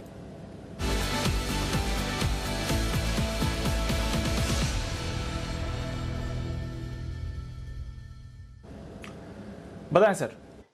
दीपांशु देखिए, जिस तरह से मार्केट का क्लोजिंग देखने को मिल रहा है, मेरे को लग रहा है अभी यहां से और ऊपर का मूव देखने को मिलेगा। तो अभी लास्ट 15 मिनट में जिस स्टॉक में मोमेंटम आया है वो है ओएनजीसी। 120 रुपया 25 पैसे का अभी भाव चल रहा है। बीटीएसटी के तौर पे इसको ले सकते हैं या 1 से 2 दिन का व्यू लेके इसको ट्रेड करें। पिछले 3 दिनों के हाई स्टॉक अभी ब्रेक कर रहा है। ओएनजीसी में मेरे को लग रहा है यहां से एक अच्छा मोमेंटम बिल्डअप होना चाहिए और लास्ट के आधे घंटे में एक्शन देखने को मिल रहा है, मतलब कल ऊपर का मूव देखने को मिल सकता है। 124 रुपया, 126 रुपया ये टारगेट होगा। छोटा सा स्टॉप लॉस लगाएं 118 रुपए का। ऑप्शंस में भी इसके अंदर ट्रेड लिया जा सकता है। 120 वाला कॉल अभी ट्रेड हो रहा है 3 रुपए 45 पैसे पे।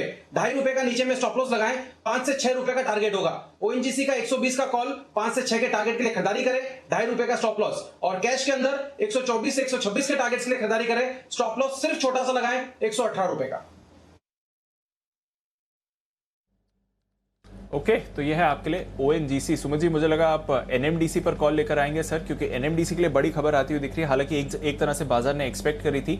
एनएमडीसी ने डीमर्जर की घोषणा करी है। एनएमडीसी स्टील का डीमर्जर किया जाएगा, ये कंपनी की तरफ से घोषणा आ रही है। तो एनएमडीसी लिमिटेड जो आयरन ओर का कारोबार है वो सेपरेट रहेगा और एनएमडीसी स्टील का डीमर्जर किया जाएगा। फिलहाल स्टील कारोबार का कोई रेवेन्यू नहीं है, बट ये एक नया 3 MTPA मिलियन टन पर एनएम का प्लांट लगाने जा रहे हैं और जो आगे जाकर अपॉर्चुनिटी है स्टील को लेकर उस पर कामकाज करेगी। छत्तीसगढ़ में नया प्लांट लगाएगी और ये एनएमडीसी स्टील या NMDC iron and steel plant इसका नाम होगा। तो ये बड़ी खबर आती हुई दिख रही है। शेयर धारकों को शेयर्स भी जारी किए जाएंगे, करीब 300 करोड़ रुपए के शेयर्स जारी किए जाएंगे। एक बार फिर से बता दूं, स्टील बिजनेस का अभी कोई कारोबार नहीं है, कोई रेवेन्यू नहीं है, बट ये अब कारोबार शुरू कर रहे हैं और नई सब्सिडरी के जरिए ये कारोबार शुरू किया जाएगा। होली ओन सब्सिडरी है, बट डीमर्जर की घोषणा करी है एनएमडीसी ने, उससे स्टॉक में स्पाइक आ रहा है। सुमित जी एनएमडीसी पर राय दें।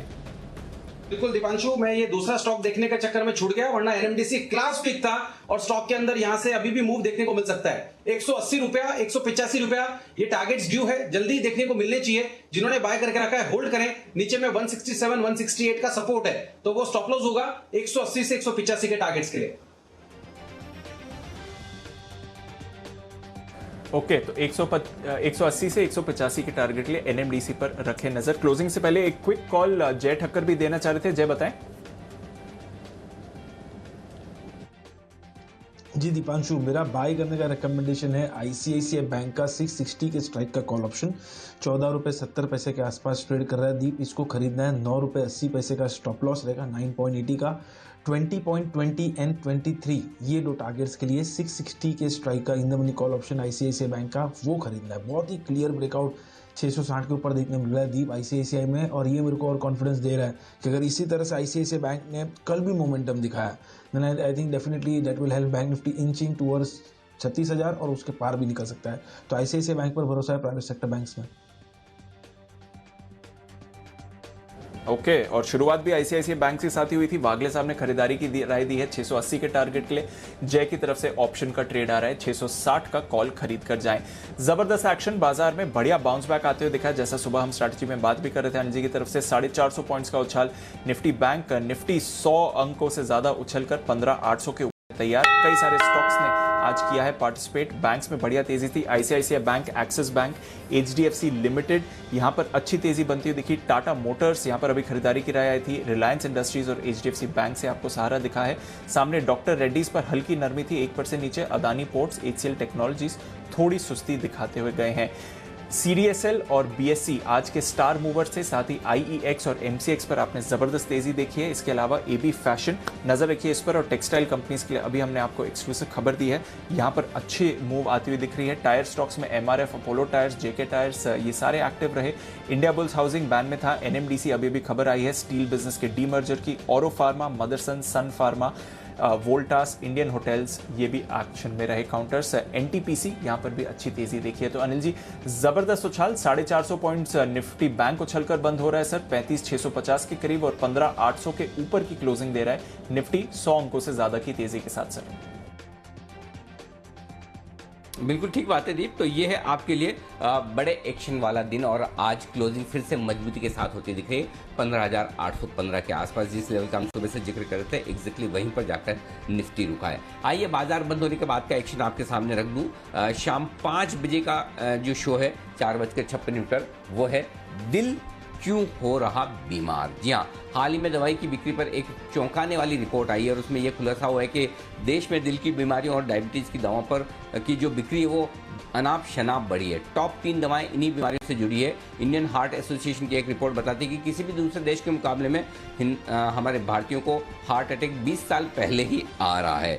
भारतीय तेजी से मोटापे और डायबिटीज के शिकार हो रहे हैं। ऐसे में सवाल ये उठता है कि ऐसा क्यों है, क्यों देश का युवा इन जानलेवा बीमारियों का शिकार हो रहा है। इसी पर हम आज खास चर्चा करेंगे हमारे मेहमानों के साथ। हमारे साथ होंगे डॉक्टर अरुण के चोपड़ा, फोर्टिस एस्कॉर्ट्स हॉस्पिटल में कार्डियोलॉजी के डायरेक्टर हैं, और साथ ही श्रेया गोयल होंगी हमारे साथ, जो जानी मानी डाइटिशियन है। ये आपको बताएंगे कि बीमारियों को दूर रखने के लिए, स्पेशली हार्ट से रिलेटेड बीमारियों को दूर रखने के लिए क्या किया जा सकता है। यही हमारी शाम की खास पेशकश है। और इनके साथ ही हमारे इन हाउस एक्सपर्ट भी, हेल्थ एक्सपर्ट, फार्मा एक्सपर्ट, जो एक्सपर्ट कहना चाहें वो हैं बंसल जी भी हमें बता सकते हैं कि दिल की बीमारी से दूर रहने के लिए क्या कुछ करना चाहिए। बंसल जी, कोई विशेष टिप्पणी आपकी?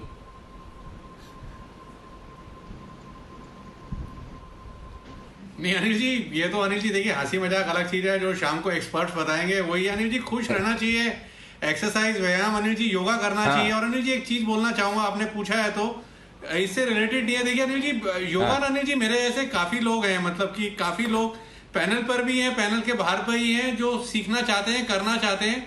बट अनिल जी जितने भी वीडियोस अगर आप देखें यूट्यूब पर, नेट पे अवेलेबल है ना, वो उतने स्लो मोशन में नहीं है। जो वीडियोस, जो फोटोज आपने दिखाई थी, जो वीडियोस आपके आए थे योगा डे के ऊपर, तो अनिल जी वो स्लो मोशन पे थे। तो मेरी आपसे विनती है, देखिए आप टीवी पे तो नहीं कर पाएंगे, हम पैनलिस्ट को लेके अनिल जी, अगर बाकी पैनलिस्ट ना भी चाहते हो, मुझको लेके अनिल जी आप वो जूम पर वो अनिल जी स्लो मोशन पे जो योगा के पोज है ना, उनको सिखाएं अनिल जी। ये सब चीजें भी हेल्प करती है अनिल जी, दिल की बीमारी को भी दूर रखती हैं और शुगर को भी अंडर कंट्रोल रखती हैं।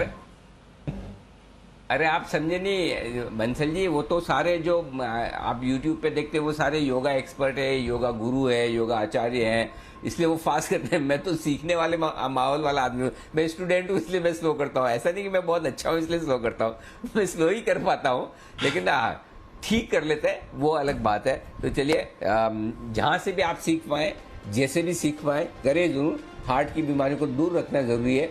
योग करें, जिम जाएं, वॉक करें, घूमें फिरें, दौड़ लगाएं, जो भी करें, लेकिन चुस्त और दुरुस्त रहें, ये ज़रूरी है। आइए शाम 6:30 बजे का एक और विशेष और बड़ा इंटरेस्टिंग शो है ये म्यूचुअल फंड से रिलेटेड। म्यूचुअल फंड से कई लोग पैसा तो लगाते हैं, निकलना कब है ये कोई नहीं जानता। तो म्यूचुअल फंड से एग्जिट प्लान क्या होना चाहिए, इस पर हम आज खास चर्चा करेंगे। जितना आप सिस्टमेटिक तरीके से पैसा लगाते हैं उतना ही सिस्टमेटिक तरीके से आपको पैसा निकालना भी चाहिए। आज हम बात करेंगे गोल बेस्ड एग्जिट प्लान, मतलब आपका गोल आ गया तो कैसे निकलना है, और एसेट एलोकेशन में आपको कैसे पोर्टफोलियो को वापस से रीबैलेंस करना है। तो फंड से निकलने पर कहाँ कैसे लगता है एग्जिट लोड और किस तरह से आपको निकलना चाहिए, इन सब पर करेंगे हम खास बातचीत मनी गुरु में शाम 6:30 बजे।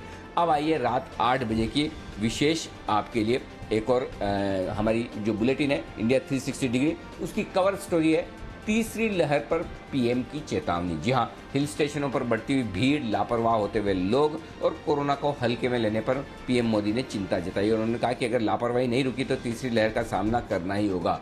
आखिर पीएम की इस चेतावनी को मानना और समझना क्यों है जरूरी, ये है आपके लिए तीसरी लहर पर पीएम की चेतावनी। और इसके साथ ही एक और कवर स्टोरी, कोरोना अभी गया नहीं है और जीका वायरस ये फिर से खतरा पैदा कर रहा है। देश में इसके मामले भी बढ़ने लगे। जीका वायरस क्या है, इससे किस तरह से लड़ा जाए, कैसे आप सुरक्षित रह सकते हैं, बताएंगे हर एक बात। जीका से जंग का तरीका, ये है हमारी दूसरी कवर स्टोरी। आइए फाइनली बाजार बंद होते हुए दिख रहे हैं और बेहद शानदार क्लोजिंग होती हुई दिख रही है। 119 अंकों की मजबूती के साथ 15,812 पर बंद होता हुआ निफ्टी और 1.25% की मजबूती के साथ 475 अंक ऊपर बंद होता हुआ 35,675 के ऊपर बैंक निफ्टी। इस पूरे रनअप में बैंक निफ्टी की जो आज क्लोजिंग हुई है वो अब तक की सबसे बेस्ट और हाईएस्ट क्लोजिंग आपके सामने ये है इस वक्त। और सेंसेक्स 400 अंकों की मजबूती के साथ 52,770 पर बंद होता हुआ। तो एक शानदार ट्रेडिंग सेशन आपके लिए आज का। विदा लेने का वक्त है। चोपड़ा साहब, कुणाल जी, राकेश जी, वागले साहब, विश्वेश जी, सुमित जी, आप सबका बहुत बहुत शुक्रिया हमारे लिए वक्त निकालने के लिए, और जय ठक्कर साहब का भी दिल से धन्यवाद हमारे शो में आज हमारा साथ देने के लिए। कल सुबह आप सबसे फिर से होगी मुलाकात। तब तक के लिए मुझे और दीप को दीजिए इजाजत। नमस्कार।